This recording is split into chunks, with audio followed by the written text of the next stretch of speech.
कक्षा 7 गणित आज हम लोग हल करने वाले हैं प्रश्नावली 1.3 को। इस प्रश्नावली में आपको पूर्णांकों का विभाजन करने के लिए देगा, तो पूर्णांकों का विभाजन करने से संबंधित जो भी गुण है, नियम है, उसको हम लोग समझ लेते हैं। इसके बाद ही प्रश्नावली के प्रश्नों को हल करते हैं। यहाँ पर हम लिख दिया पूर्णांकों का विभाजन। जब हम एक ऋणात्मक पूर्णांक को धनात्मक पूर्णांक से भाग देते हैं तो हम उन्हें पूर्ण संख्याओं के रूप में भाग देते हैं। मतलब पूर्ण संख्याएं जीरो से लेकर जीरो से लेकर जो भी धनात्मक संख्याएं रहती हैं उन्हें पूर्ण संख्याएं कहते हैं। तो यहाँ पे पूर्ण संख्याओं के रूप में आप भाग दे देंगे। उसके पश्चात भागफल से पहले ऋण चिन्ह रख देते हैं। मतलब यहाँ पे देखेंगे ना, एक ऋणात्मक पूर्णांक रहेगा अंश में और यहाँ पे धनात्मक पूर्णांक से आप उसे भाग देंगे। तो यहाँ पे पूर्ण संख्याओं के रूप में आप भाग दे लीजिए और भाग देने के बाद यहाँ पे ऋण का चिन्ह आप रख दीजिए। जैसे यहाँ पर 72 एक धनात्मक पूर्णांक है, धनात्मक पूर्णांक में यहाँ पे ऋण 8 ऋणात्मक पूर्णांक से भाग दिया जा रहा है, तो भाग देने पर आपको ऋण 9 प्राप्त होगा। जैसे देखिए यहाँ पर एक जब धनात्मक का चिन्ह रहेगा ना और यहाँ पे ऋण का चिन्ह है, धन और ऋण का पहले आप भाग दे लीजिए संख्याओं का। यहाँ पे 8 मतलब यह अंश में 72 अंश में और हर में 8 है। अंश में 72 हर में 8 भाग देंगे 8 9 72 9 बार भाग चला जाएगा। अब यहाँ पे चिन्ह देखेंगे, जब भी ऋणात्मक धनात्मक आ जाएगा ना तो आपको ऋणात्मक ही चिन्ह मिलेगा। ठीक है, यहाँ पे धन था ऋण था, आप चिन्हों का सिंपली गुणा कर दीजिए। ठीक है, यहाँ पे धन और ऋण का गुणा करेंगे तो हमेशा ऋणात्मक चिन्ह मिलेगा। भागफल आपको यहाँ पे ऋण 9 मिला। यहाँ पर 50 है, 50 में आप 10 से भाग देंगे तो पहले संख्याओं का दे लीजिए, पूर्ण संख्याओं का। 50 में आप 10 से भाग देंगे तो 10 5 50, 5 बार में पूरी तरह से विभाजित है, 5 बार में पूरी तरह से विभाजित है। लेकिन यहाँ पे चिन्ह देख रहे हैं धनात्मक है कि ऋणात्मक है। यहाँ पे चिन्हों का आपस में गुणा कर दीजिए, धन और ऋण का गुणा कर देंगे तो आपको ऋणात्मक ही चिन्ह मिलेगा। ठीक है, चिन्हों का गुणा करने हमने आपको बताया था कि यदि दो धनात्मक पूर्णांक रहें, मान लेते हैं जो धन संख्या है, यदि उनका आप गुणा करेंगे, दो धनात्मक संख्या होनी चाहिए, यदि उनका गुणा कर देंगे तो आपको धनात्मक ही संख्या मिलेगा।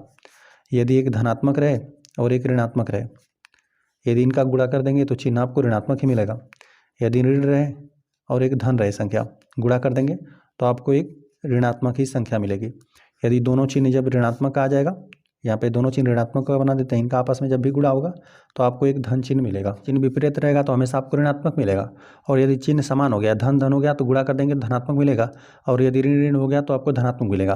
तो यहाँ पर जब भी आप भाग भी देंगे ना तो चिन्हों का आप गुणा कर लीजिए सिंपली। यहाँ पे धन है और यहाँ पे ऋण है, धन और ऋण का जब गुणा कर देंगे धन और ऋण का तो यहाँ पे ऋण चिन्ह आपको मिलेगा। ठीक है, चिन्हों का गुणा कर लीजिए, बाकी जो भी संख्या है पूर्णांक है उन्हें भाग दे लीजिए। ठीक है, जो भी अंश में रहेगा हर से हम लोग उसे विभाजित कर देंगे। ठीक है, तो यहाँ पर देखिए एक धनात्मक पूर्णांक लिया था अंश में हमने धनात्मक पूर्णांक को, और यहाँ पे हर में हमने ऋणात्मक पूर्णांक लिया और भाग दिया तो एक ऋणात्मक पूर्णांक ही आपको मिला, जो कि यहाँ पर ऋण 9 मिला। चलिए यहाँ पर जब यहाँ पर धनात्मक पूर्णांक के लिया गया और यहाँ पर एक ऋणात्मक पूर्णांक से इसे भाग दे दिया गया तो यहाँ पर आपको ऋण 5 मिला, जो कि एक पूर्णांक ही है, ऋणात्मक पूर्णांक मिल रहा है। अब यहाँ पर ना हम लोग ऋणात्मक पूर्णांक से तो भाग दे लिए, चलिए यहाँ पर हम लोग अब ऋणात्मक पूर्णांक कर देते हैं अंश में। ठीक है, चलिए यहाँ पर हमने ऋण 100 कर दिया। ऋण 100 में यदि हम लोग जब भाग देंगे, यहाँ पे धनात्मक पूर्णांक 5 भी लिख सकते हैं, 10 भी लिख सकते हैं। अब देखिए आप यहाँ पे एग्जाम्पल हम दे रहे हैं ना, तो हम इस प्रकार से देंगे कि यहाँ पर एक पूर्णांक ही हमें मिले, है ना। ऐसा ना हम लोग अंश में और हर में संख्या लिख दें कि यहाँ पर जब भागफल मिले तो पूर्णांक ही ना मिले, ऐसा हम लोग नहीं करेंगे। यहाँ पर 5 से 10 से भाग देंगे या 2 से भाग दे देंगे, ऐसी संख्या यहाँ पर हम लोग लिखेंगे जिसे पूरी तरह से विभाजित रहे। तो चलिए यहाँ पर हम 10 ही ले लेते हैं, 10 से भाग दे लेते हैं। यहाँ पे एक हमने ऋणात्मक पूर्णांक लिया और ऋणात्मक पूर्णांक में यदि हम लोग धनात्मक पूर्णांक से भाग देंगे तो यहाँ पे पहले संख्याओं को दे लीजिए। 10 में आप यहाँ पे मतलब 100 में 10 से भाग देंगे, 10 बार पूरी तरह से विभाजित कर देगा, 10 आ गया भागफल। अब यहाँ पे चिन्ह देखिए, एक ऋण है और एक धन है, धन और ऋण का गुणा होगा तो एक ऋणात्मक ही पूर्णांक आपको मिलेगा, जो कि मिला आपको ऋण 10। बस इसी बात का आप ध्यान में रखेंगे।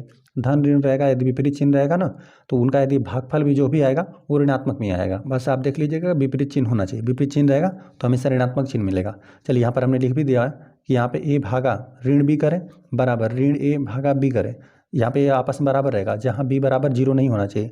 आप जिससे भाग दे रहे हैं ना उससे 0 नहीं करेंगे। ठीक है, जो भी आप यहाँ पे अंश में तो जो भी आप संख्या रखें, लेकिन हर में 0 नहीं करेंगे, नहीं तो इनफाइनाइट आने लगेगा, अपरिभाषित आने लगेगा। और देखिए इसी एग्जाम्पल की मदद से हम इसको समझाते हैं ना। ए में जब भाग दे दिया गया ऋण बी से तो यहाँ पे बराबर होगा, जब ऋण यह भी ऋणात्मक रहेगा तभी यह धनात्मक रहेगा, तभी भी यहाँ पर दोनों का भागफल बराबर ही आएगा। चलिए हम करके दिखाते हैं। अब जैसे यहाँ पर ये हमने इसे ऋणात्मक ले लिया पूर्णांक, इसे हम धनात्मक पूर्णांक ले लेते हैं। यहाँ पे इसे हमने धन 100 ले लिया, अब यहाँ पर भाग देते हैं, अब इसे हम लोग ऋणात्मक कर देते हैं। यहाँ पर हमने ऋण 10 कर दिया। ठीक है, इसमें हमने जब यहाँ पे धनात्मक पूर्णांक में यहाँ पे ऋणात्मक पूर्णांक से भाग देंगे। चलिए तो संख्याओं का भाग दे लीजिए, पूर्ण संख्याओं में 10 में 100 से भाग देंगे तो 10 बार में विभाजित हो जाएगा। लेकिन एक देख रहे हैं धनात्मक है एक ऋणात्मक है तो ऋणात्मक चिन्ह लग जाएगा। तो यहाँ पर देख रहे हैं या तो यह ऋणात्मक रहे या तो यह ऋणात्मक रहे। तो आपने देखा कि यहाँ पर पहले ऋणात्मक था, अब यहाँ वाला जो है जिन दो संख्याओं के बीच में भाग दिया जा रहा है यहाँ पर बाद में ऋणात्मक है, लेकिन यहाँ पे जो भागफल है वह दोनों क्या आ रहा है, सेम ही आ रहा है। तो इस बात का आप ध्यान रखेंगे, इन दोनों में से कोई एक ऋणात्मक रहेगा तो ऋणात्मक का चिन्ह हो गया और सिंपली आप भाग दे देंगे। इसको हम लोग चलिए यहाँ पर लिख भी देते हैं। जैसे ऋण 100 था, इसमें भाग दे दिया गया 10 से, तो यह आपको बराबर मिला किससे, यहाँ पे 100 भागा -10 बराबर भागफल आपको दोनों ही केस में -10 प्राप्त हुआ। बस यहाँ पर हम लोग संख्याओं को देख लेंगे, संख्याएं सेम होनी चाहिए तो भागफल सेम ही मिलेगा। यहाँ पे चिन्ह में किसी में अंतर हो सकता है, मान लेते हैं पहले धनात्मक, पहले ऋणात्मक था बाद में धनात्मक, यह पहले धनात्मक था बाद में ऋणात्मक था, लेकिन फिर भी देख रहे थे कि भागफल आपको सेम ही मिल रहा है। आगे हमें दिया हुआ जब हम एक ऋणात्मक पूर्णांक को एक ऋणात्मक पूर्णांक से भाग देते हैं तो सर्वप्रथम पूर्ण संख्याओं के रूप में भाग देते हैं और उसके पश्चात भागफल से पहले धनात्मक चिन्ह लगा देते हैं। देखिए यही हमने बताया कि यदि मान लेते हैं दो आपने ऋणात्मक ही पूर्णांक ले ली, दो ऋणात्मक पूर्णांक लेंगे तो यहाँ पर एक धनात्मक ही पूर्णांक आपको मिलेगा, ठीक है। यहाँ पर हमें भाग देना है। चलिए भाग देने के लिए हम लोग कुछ एग्जाम्पल ले लेते हैं। चलिए यहाँ पर हमने ले लिया ऋण 20, एक हमने ऋण पूर्णांक यहाँ पे ऋणात्मक पूर्णांक यह ले लिया और भाग दे देते हैं हम लोग ऋण 5 से, दोनों हम लोगों ने ऋणात्मक पूर्णांक ले लिया। अब यहाँ पर भाग दे देंगे 20 में 5 से, 5 चौका 20, 4 आपको मिलेगा, लेकिन ऋण में ऋण का गुणा होकर एक धनात्मक ही पूर्णांक आपको मिलेगा, धन चिन्ह लगा देंगे। यदि दोनों ऋणात्मक पूर्णांक रहेंगे तो आप इसके पश्चात क्या करेंगे, जो भी भागफल आएगा उसके पश्चात आप धनात्मक चिन्ह लगा देंगे। यहाँ पर कोई भी चिन्ह नहीं लगाएंगे तो इसका यही मतलब है कि यह धनात्मक ही पूर्णांक आपको मिल रहा है। और यहाँ पे चिन्हों का हमने बताया कि आप गुणा करके सिंपली बता दीजिएगा, ठीक है, भाग दीजिए और यहाँ पे भाग का भी चिन्ह है तो यहाँ पे ऋण में ऋण का गुणा कर दीजिए तो एक धनात्मक ही पूर्णांक आपको मिलेगा। चलिए यदि आप दो धनात्मक पूर्णांक भी ले रहे हैं, मान लेते हैं इन्हीं को हम लोग दो धनात्मक पूर्णांक कर दें, यहाँ पर 20 में यदि भाग दे दें हम लोग 5 से, तभी भी आपको भागफल 5 चौका 20 आ जाएगा।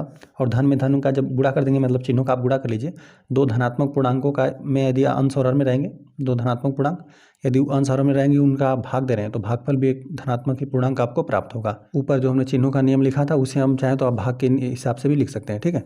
ये देखिए भाग के हिसाब से हम लोग लिख देंगे तो कैसे होगा, यदि धनात्मक मान लेते हैं अंश में भी कोई धनात्मक पूर्णांक है, आप भाग दे रहे हैं, हर में भी धनात्मक पूर्णांक है, ठीक है, और भाग देंगे तो आपको भागफल भी एक भी धनात्मक पूर्णांक ही मिलेगा, ठीक है। यदि ऋण पूर्णांक है, भाग दे रहे हैं आप ऋण पूर्णांक से, तो आपको फिर भी आपको धनात्मक ही पूर्णांक मिलेगा, दोनों ऋणात्मक रहेगा तो धनात्मक मिलेगा। अंश और हर में ऋणात्मक पूर्णांक रहेंगे, भाग देंगे तो आपको एक धनात्मक पूर्णांक मिलेगा। चलिए अब दोनों का चिन्ह चेंज कर दिए, यहाँ पे चिन्ह चेंज रहेगा ना तो आपको हमेशा ऋणात्मक ही पूर्णांक मिलेगा। इन बातों का हम लोग ध्यान में रखेंगे। अंश में ऋणात्मक पूर्णांक, यहाँ पे हर में धनात्मक पूर्णांक रहेगा तभी भी आपको जो भागफल से प्राप्त होगा वो ऋणात्मक पूर्णांक मिलेगा। यदि अंश में धनात्मक रहेगा, बाद में ऋणात्मक पूर्णांक से यदि आप उसे भाग दे रहे हैं तभी भागफल आपको ऋणात्मक ही मिलेगा। अब हम लोग समझ लेते हैं पूर्णांकों के भाग के गुण, मतलब पूर्णांकों का यदि भाग दिया जा रहा है तो कौन कौन सा इस पर गुण लागू होगा। संवृत्त गुण के बारे में हमने पढ़ा था कि यदि मतलब यहाँ पे धनात्मक संख्याओं के लिए भी हमने पढ़ा था, मतलब जोड़ पर पढ़ा था, घटाना पर भी पढ़ चुके हैं हम लोग, और गुणा पर भी, और भाग, यहाँ पे भाग पर इस समय हम लोग को पढ़ना है। मान लेते हैं दो पूर्णांक हमने लिख दे और दोनों पूर्णांकों को यदि आप भाग दे रहे हैं, ठीक है, तो भागफल जो आपको प्राप्त हो वो अभी एक आपको पूर्णांक संख्या ही मिलना चाहिए। हम एक उदाहरण लेकर चेक करते हैं, कई हम लोग एक दो उदाहरण ले रहे हैं, यहाँ पे संवृत्त गुण इस पर भाग पर लागू नहीं होता है।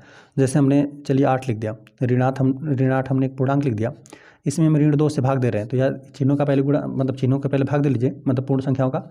यहाँ पे 8 में 2 से भाग देंगे तो 4 बार में विभाजित हो जाएगा, यहाँ पे 2 चौका 8 हो जाएगा। अब यहाँ पे ऋण में ऋण का गुणा कर देंगे तो हमें पता है कि एक धनात्मक पूर्णांक ही मिलेगा, तो इसको आप इसी प्रकार से लिख सकते हैं। तो यहाँ पे देख रहे हैं दो पूर्णांकों को विभाजित किया गया ना, तो यहाँ पर एक आपको पूर्णांक मिल रहा है, ठीक है। यहाँ इसी नियम को जैसे बार बार फॉलो करना चाहिए, मतलब हमेशा मिलेगा ना, बार बार मिलेगा पूर्णांक, तो हम लोग बोल देंगे कि जो संवृत्त गुण है यहाँ पे भाग पर लागू होता है, लेकिन यहाँ पे लागू नहीं होगा। देखिए यदि हम लोग यहाँ पे ना ऋण 8 में ही हम लोग भाग दे दें, यहाँ पे 3 से हमने भाग दे दिया, 3 भी पूर्णांक है, यहाँ पर हम लोग भाग देते हैं तो यहाँ पर भाग नहीं जा रहा है, तो यहाँ पर 8/3 आप लिख देंगे, 8/3 मिला, और चिन्हों का यदि आप गुणा कर दें तो ऋणात्मक की संख्या आपको मिलेगा, जो कि यहाँ पे पूर्णांक नहीं है, लिख देते हैं यहाँ पे। तो यहाँ पर आपको पूर्णांक नहीं मिला, यहाँ पे 0 से लेकर, पूर्णांक में यही संख्याएं आती हैं, 0 से लेकर सभी धनात्मक संख्या आता है और साथ ही साथ सभी ऋणात्मक संख्याएं भी आती हैं, है ना। शून्य भी सम्मिलित होता है और साथ साथ सभी धनात्मक संख्याएं 1 2 3 इस प्रकार सभी धनात्मक संख्या, और ऋण 1 ऋण 2 ऋण 3 इस प्रकार सभी ऋणात्मक संख्याएं। तो यहाँ पे देख रहे हैं कभी कभी आपको पूर्णांक भी मिल जाएगा और कभी कभी ऐसा भी होगा कि आपको पूर्णांक नहीं मिलेगा। तो यह यहाँ पे संवृत्त गुण है ना, यहाँ पे भाग पर लागू नहीं हो रहा है ना, हमेशा यहाँ पर पूर्णांक मिलना चाहिए था। हमेशा पूर्णांक की बात करें तो जब योग का हमने पढ़ा था उस पर लागू होता है, मतलब यदि दो पूर्णांक रहेंगे, यदि उनका आप जोड़ देंगे ना तो हमेशा एक आपको पूर्णांक ही मिलेगा। तो यहाँ पे संवृत्त गुण जोड़ पर, यहाँ पे योग पर लागू होता है, और साथ साथ दो पूर्णांक रहेंगे तो यदि आप उन्हें घटा दे रहे हैं, अंतर कर रहे हैं ना, तभी भी आपको संवृत्त गुण लागू होता है। दो पूर्णांकों का अंतर करने पर भी हमेशा आपको जो अंतर आएगा वो भी एक पूर्णांक ही आपको मिलेगा। और साथ साथ गुणा पर भी लागू होता है ना। दो पूर्णांकों का यदि आप गुणा कर देंगे तो गुणनफल भी आपको एक पूर्णांक ही मिलेगा। लेकिन यहाँ पर देख रहे हैं भाग पर ये लागू नहीं हो रहा है, ठीक है। कभी कभी तो मिल जा रहा है, लेकिन कभी कभी आपको नहीं भी मिलेगा। तो यहाँ पे जो संवृत्त गुण है यहाँ पर भाग पर लागू नहीं होता। यहाँ पर हमने आपको हल करके दिखाया कि यहाँ पर अंश और हर क्या विभाजित होकर एक पूर्णांक मिलना चाहिए था। या तो हम यहाँ पे चलिए पूर्णांक को लिख देते हैं, जैसे 1 2 3 0 हो गया, 1 2 3 4। इसी प्रकार से धनात्मक कोई भी पूर्णांक हो सकता है। और यहाँ इसमें सम्मिलित होगा ऋण 1 ऋण 2 ऋण 3, यहाँ पे ऋण 4। इसी प्रकार से कोई भी यहाँ पे कोई भी धनात्मक पूर्णांक हो सकता है, मतलब धनात्मक संख्या, ऋणात्मक संख्या और साथ में जीरो। जीरो ना ही धनात्मक और ना ही ऋणात्मक होता है। तो इनमें सही कुछ मिलना चाहिए था, है ना। यहाँ पे अंश और हर में नहीं मिलना चाहिए था। इस प्रकार से यहाँ पे 8/3 नहीं मिलना चाहिए था, यहाँ पे भिन्न में मिलने लगा, तो यहाँ पर ये पूर्णांक नहीं बना, ठीक है। तो यह गुण है, संवृत्त गुण है, जैसे हमेशा लागू होना चाहिए। तो यहाँ पर एक बार फेल हो गया तो हम लोग ये इससे बोल देंगे जो संवृत्त गुण है वो भाग पर लागू नहीं होता है। अब हम लोग आ जाते हैं क्रम विनिमय गुण पे। क्रम विनिमय गुण कहता है ना कि यदि दो पूर्णांक ले लें, यहाँ पर हम लोग भाग पर सीख रहे हैं, तो यहाँ दो पूर्णांकों को क्रम यदि बदल देना तो वो क्या हो, आपस में बराबर होने चाहिए। तो यहाँ पे क्रम विनिमय गुण इस पर लागू नहीं होता है, ठीक है। हम भाग देकर दिखाते हैं आपको। जैसे कि यहाँ पे चलिए ऋण 8 और ऋण 2 को ही हम लोग ले लेते हैं, यही दो पूर्णांक ले लेते हैं। यदि इसको हम लोग भाग देना, यहाँ पे ऋण 2 से आप भाग देंगे तो भागफल आपको पता है कि 8 में 4 से भाग देंगे, मतलब 8 में 2 से भाग देंगे तो 4 मिल जाएगा। ऋण में ऋण का गुणा होकर एक धनात्मक ही संख्या मिलेगा, है ना। लेकिन यहाँ पर यदि आप इनका क्रम बदल दें, क्रम विनिमय का ही मतलब होता है क्रम बदल दीजिए। क्रम बदलेगा, यहाँ पे ऋण 2 में यदि आप भाग दे देंगे ना इससे, यहाँ पे ऋण 8 से, तो यहाँ पे जब आप भाग देंगे तो इसको 2/8 आप लिख सकते हैं, 2/8 लिख सकते हैं, 2/8 लिख सकते हैं। और ऋण में ऋण का गुणा होकर एक धनात्मक ही आपको जो भी पूर्णांक रहे, भिन्न रहे, तो जो भी यहाँ पर फिलहाल में तो यदि ऋण ऋण का गुणा होगा तो एक धनात्मक ही आपको संख्या मिलेगी। तो फिलहाल में आपको भिन्न में मिल जा रहा है। तो यहाँ पे अब देख रहे हैं कि चाहें तो यदि अंश और हर को चाहें तो आप 2 से डिवाइड कर सकते हैं, 2 एकम 2, यहाँ पे 2 चौका 8 हो जाएगा, तो 1/4 आपको मिल गया। तो यहाँ पे देख रहे हैं कि क्रम यदि आप बदल दे रहे हैं, जो भी आप दो पूर्णांक ले रहे हैं, दोनों पूर्णांकों का भाग दे रहे हैं, यदि उनका आप क्रम बदलें तो यहाँ पर जो भी है भागफल जो है वो सेम नहीं आ रहा है, ठीक है। यहाँ पर आपको 4 मिला तो यहाँ पर आपको 1/4 मिल रहा है, तो यहाँ पे बराबर नहीं मिल रहा है, ठीक है। तो यहाँ पे क्रम में जो गुण होता है ना वो भाग पर लागू नहीं होता है। और किन पर लागू होता है, तो यह होता है योग पर लागू होता है, और यहाँ पे घटाने पर भी नहीं होता है, और गुणा पर ये लागू होता है, ठीक है। योग और गुणा पर लागू होता है, और यहाँ पे ना ही घटाने पर लागू होता है। यदि दो पूर्णांक रहेंगे, यदि उनका अंतर करेंगे क्रम बदल के ना, तो यहाँ पे जो उनका अंतर रहेगा वो बराबर नहीं आएगा। और यहाँ पर देख रहे हैं कि भाग पर भी यहाँ पर दो हमने पूर्णांक लिए, इनका आपस में हम लोग भाग दे रहे हैं, तो यदि क्रम बदल कर भाग दे रहे हैं तो भागफल आपको बराबर नहीं प्राप्त हो रहा है। तो जो यहाँ पे क्रम विनिमय गुण है ना, यहाँ पर ये भाग पर भी ये लागू नहीं होता है, ठीक है। यहाँ पर इस प्रकार से आपको जो भी पूर्णांक है ये आपको बराबर नहीं मिले, यहाँ पर लिखना रहेगा। तो इसको इस प्रकार से हम लोग लिख देते हैं, ऋण 8 में यदि भाग दें आप 2 से, ऋण 2 से भाग दे रहे थे, तो यह बराबर नहीं आया था, इसका जो क्रम बदलने पर जो भागफल आया था इसके, ठीक है। दो पूर्णांक रहेंगे, क्रम बदल कर आप भाग देंगे तो भागफल बराबर आपको नहीं प्राप्त होगा। चलिए पूर्णांकों का हम लोग 0 से भाग सीख लेते हैं। ये 0 से भाग हम लोग सीखते हैं, पूर्णांक यहाँ पर कोई हम लोग बना देते हैं। यहाँ पर ऋण हमने 12 लिख दिया। यदि आप इसमें 0 से भाग दे रहे हैं ना, अंश में कोई संख्या रहे या 0 रहे, कुछ भी रहे, मान लेते हैं यहाँ पर कोई पूर्णांक रहे, तो यदि आप 0 से भाग दे देंगे ना तो इसे अपरिभाषित आएगा, इनफाइनाइट इस प्रकार से लिख देंगे, या इसे अपरिभाषित आप लिख देंगे, ठीक है। आप इसका व्याख्या नहीं कर सकते, इसको हम लोग ज्ञात नहीं कर सकते। तो यहाँ पे कोई भी अंश में यदि पूर्णांक है, 0/0 भी नहीं लेंगे, ठीक है, 0/0 भी नहीं लेंगे, वो भी अपरिभाषित हो जाएगा। मतलब पूर्णांक में तो सभी हमने बताया कि 1 से लेकर सभी धनात्मक, मतलब धनात्मक संख्या है, और 0 भी रहेगा, और सारी ऋणात्मक संख्या आएंगी। तो यहाँ पर अंश में कोई भी रखेंगे तो यहाँ पे कोई संख्या, और हर में यदि 0 रखेंगे तो आपको हमेशा अपरिभाषित मिलेगा। यह हमने हो गया हर में रखा तब 0 को, ठीक है। यदि अंश में यदि हम लोग 0 रख देंगे, अंश में 0 रखें, और भाग हम लोग दे देते हैं, चलिए ऋण 12 से ही दे देते हैं। तो इस प्रकार से 0 है और भाग दे रहे हैं ऋण 12 से, तो हमेशा आपको 0 ही प्राप्त होगा, ठीक है। अंश में यदि 0 आ गया और ये भाग दे रहे हैं, यहाँ पे हर में कोई पूर्णांक है, लेकिन ये भी ध्यान देंगे कि यहाँ पे सभी पूर्णांकों को तो ले सकते हैं, लेकिन 0 को हम लोग नहीं ले सकते हैं, ठीक है। यहाँ पे यदि हम लोग मान लेते हैं 0 इस प्रकार से इसे हम लोग लिख दें, 0 भाग दे रहे हैं हम लोग a से, ठीक है, तब आपको तो 0 मिलेगा, ठीक है, 0 मिलेगा भागफल। लेकिन इस बात का ध्यान रखेंगे कि जहाँ जो ये जो पूर्णांक हमने लिखा हुआ है ना, यहाँ पे इसको 0 के बराबर नहीं होना चाहिए, ठीक है। यदि हर में 0 आ गया तो 0/0 फिर अपरिभाषित आपको प्राप्त होने लगेगा। यहाँ पे पूर्णांकों का हम लोग 0 से भाग देंगे, तो ध्यान में रखेंगे कोई भी पूर्णांक अंश में हो गया, यदि हर में आप 0 से रखकर उसे भाग दे रहे हैं पूर्णांक को आप 0 से भाग देंगे तो हमेशा अपरिभाषित मिलेगा। यदि इसी 0 को आप अंश में रख देंगे और हर में कोई पूर्णांक रहेगा तो हमेशा आपको 0 मिलेगा। लेकिन वो भी आप ध्यान देंगे कि यहाँ पे जो सभी पूर्णांक हम लिखे हुए हैं, यहाँ पे दिखा देते हैं आपको, इन सभी पूर्णांकों में से यहाँ पे 0 नहीं होना चाहिए। ठीक है, यहाँ पर हमने शून्य को बाहर कर दिया क्योंकि यहाँ पे a बराबर जो पूर्णांक है वह 0 के बराबर नहीं होना चाहिए, नहीं तो 0/0 फिर ही आपको अपरिभाषित प्राप्त होने लगा। चलिए a से भाग देने पर आपको क्या क्या प्राप्त होता है। मान लेते हैं कोई पूर्णांक हमने, चलिए 5 ही ले लिया, चाहे ऋण 5 ले लेते हैं। चलिए ऋण 5 हमने ले लिया। अब इसमें हम लोग भाग देते हैं 1 से, 1 से हमने भाग दिया तो यही आपको पूर्णांक मिलेगा। ठीक है, स्वयं यही पूर्णांक आपको मिलेगा। लेकिन यही यदि हम लोग व्युत्क्रम कर देंगे इसका ना, 1 में हम लोग भाग दे देंगे, 1 में यदि अंश में इसे हम लोग रख देंगे 1 को और भाग दे दें ऋण 5 से, संख्याओं की बात करें तो ये आपको 1/5 मिल जाएगा। लेकिन यहाँ पे धनात्मक ऋणात्मक है तो एक ऋणात्मक ही पूर्णांक मिलेगा। तो यहाँ पर देख रहे हैं कि आपको पूर्णांक नहीं मिल रहा है। यहाँ पर बस हमने 1 से भाग देकर देखा, मतलब यदि हर में रहेगा 1 तो स्वयं वही संख्या प्राप्त हो जाएगी। यदि अंश में 1 आ गया तो जो भी हर में रहेगा वही 1 जो भी संख्या रहेगा वो हो जाएगा। ठीक है, यदि मान लेते हैं यहाँ पे 1/1 में यदि हम लोग भाग दे दें, चलिए ऋण 10 से ही भाग दे दें तो यहाँ पे धनात्मक ऋणात्मक यदि चिन्ह की बात करें तो ऋणात्मक ही मिलेगा और 1/10 आपको प्राप्त होगा। लेकिन यहाँ पे देख रहे हैं कि ये पूर्णांक नहीं आ रहा है। ठीक है, फिलहाल मैंने भाग देना सीख लिया, अब वो पूर्णांक है या नहीं अब हम लोग प्रश्न में के हिसाब से देख लेंगे। ठीक है, यहाँ पर तो पूर्णांक मिला। यदि 1 को हम लोग अंश में रख दे रहे हैं और हर में कोई हम लोग पूर्णांक रख दे रहे हैं तो यहाँ पे देख रहे हैं कि यहाँ पे कोई भिन्न आ जा रहा है, आपको पूर्णांक नहीं मिल रहा है ना। और यहाँ पे इस प्रकार से कोई अन्य पूर्णांक आप रखेंगे, 1/0 रख देंगे यहीं पर, 1/0, यहाँ पे 0 भी पूर्णांक होता है तो यह अपरिभाषित आने लगेगा, इनफाइनाइट आ जाएगा, अपरिभाषित इसे बोल देंगे। तो यहाँ पे 1 के साथ यदि भाग दिया जा रहा है पूर्णांकों में तो क्या प्रभाव पड़ रहा है इसको हमने बता दिया। चलिए ऋण 1 के साथ यदि भाग दें तो अब क्या हो रहा है, यहाँ पर हम लोगों ने अंश में, चलिए यहाँ पर 5 ही लिख दिया और यहाँ पर हम लोग भाग दे लेते हैं ऋण 1 से।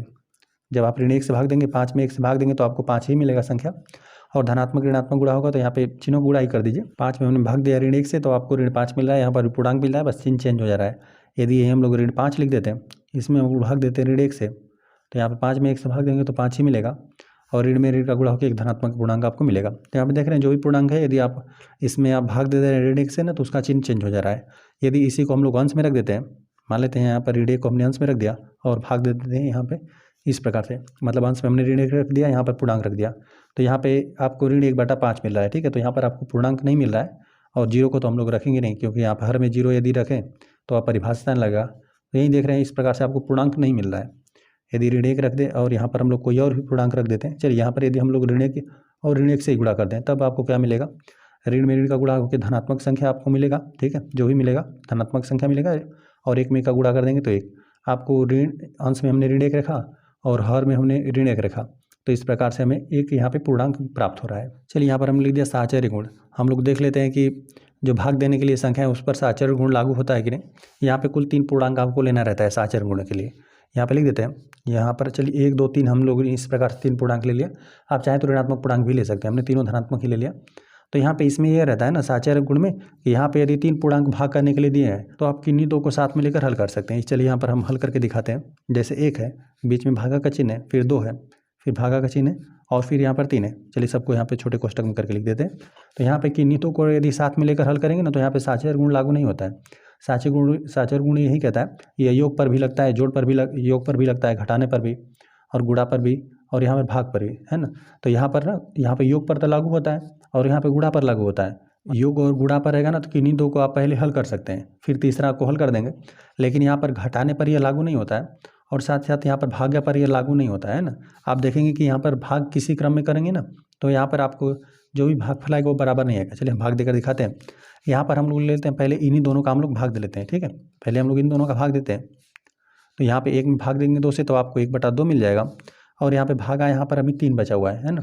तो यहाँ पर भागा को गुणा में हम लोग बदल देते हैं, 1/2 हो गया और भागा को गुणा में बदलेंगे तो यहाँ पे 1/3 हो जाएगा। अंश का अंश में गुणा कर देंगे, 1 का 1 में गुणा कर देंगे तो 1 ही मिलेगा। यहाँ पे 2 का 3 में गुणा कर देंगे तो 6 मिल जाएगा। चलिए यहाँ पर इसको हल करते हैं। यहाँ पे 1/2 भागा, यहाँ पर हमने 3 कर दिया। यहाँ पर इन्हीं तीनों पूर्णांकों को हम लोग इस क्रम में भाग देते हैं। यहाँ पर पहले इन दोनों को दिया था, अब यहाँ पर इन दोनों को हम लोग पहले देते हैं। चलिए 1 भागा इसी प्रकार से हम लोग रहने देते हैं। 2 में आप 3 से भाग देंगे तो आपको 2/3 मिलेगा। ठीक है, 2/3 है। यहाँ पर 1 भागा या हमें 2/3 मिला। अब 1 लिखते हैं, भागा गुणा बदलते हैं, यहाँ पे 3/2 हो जाएगा। 3/2 हो गया, इसमें 1 का गुणा कर देंगे तो यही आपको मिल जाएगा संख्या 3/2। तो यहाँ पर देखा ना कि हम लोगों ने जब भाग करने के लिए 3 पूर्णांक है, तो यदि उनका हम लोग क्रम बदल रहे हैं तो यहाँ पे भागफल भी आपको चेंज हो जा रहा है, ठीक है। तो यहाँ पे जो साचर्य गुण है ना, या यहाँ पर हमने आपको बताया योग पर लागू होता है, गुणा पर, लेकिन यहाँ पर ना ही घटाने पर लागू होता है और ना ही भाग पर। देख रहे हैं ना, यहाँ पे 3 पूर्णांक हमने लिए, यदि उनका आपको भाग देना है तो क्रम बदल कर यदि भाग दे रहे हैं, पहले आप इसको दिए तो यह मिला, और जब यदि इन्हीं में यदि पहले आप इनको दे दे रहे हैं तो आपको भागफल ये मिल जा रहा है, बराबर नहीं मिल रहा है। 1/6 और यहाँ पे 3/2 ये आपस में बराबर नहीं है।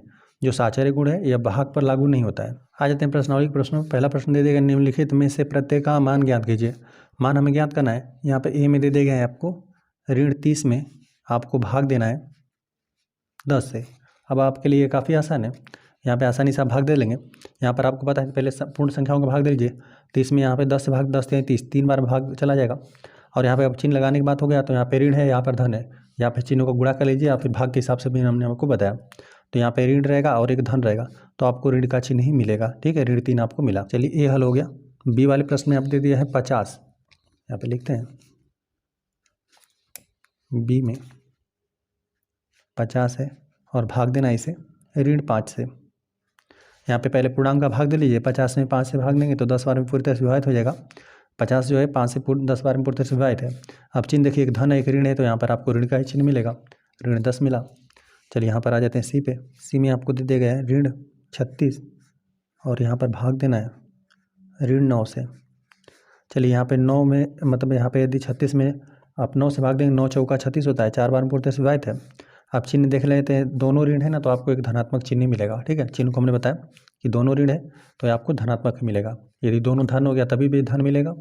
यदि देख और यहाँ पे जब विपरीत चिन्ह रहेगा तो हमेशा आपको ऋणात्मक मिलेगा। एक धन है ऋण है तो आपको ऋण पूर्णांक ही मिलेगा। यहाँ पर भी ऋण है धन है तो आपको ऋण पूर्णांक मिला।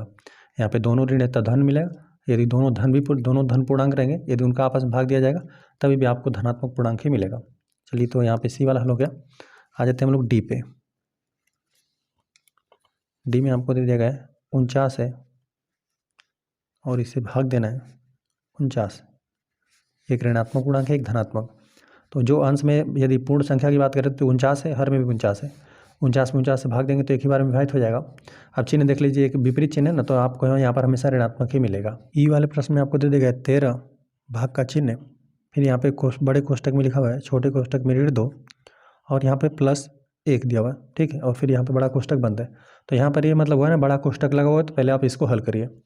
यहाँ पर लिख देते हैं 13 और भाग देना है। यहाँ पर देख लेते हैं, यदि कोष्टक भी आपको खोलना रहेगा तो खोल दीजिए इस प्रकार से, ऋण 2 और +1 लिख दीजिए, कोष्टक बंद है।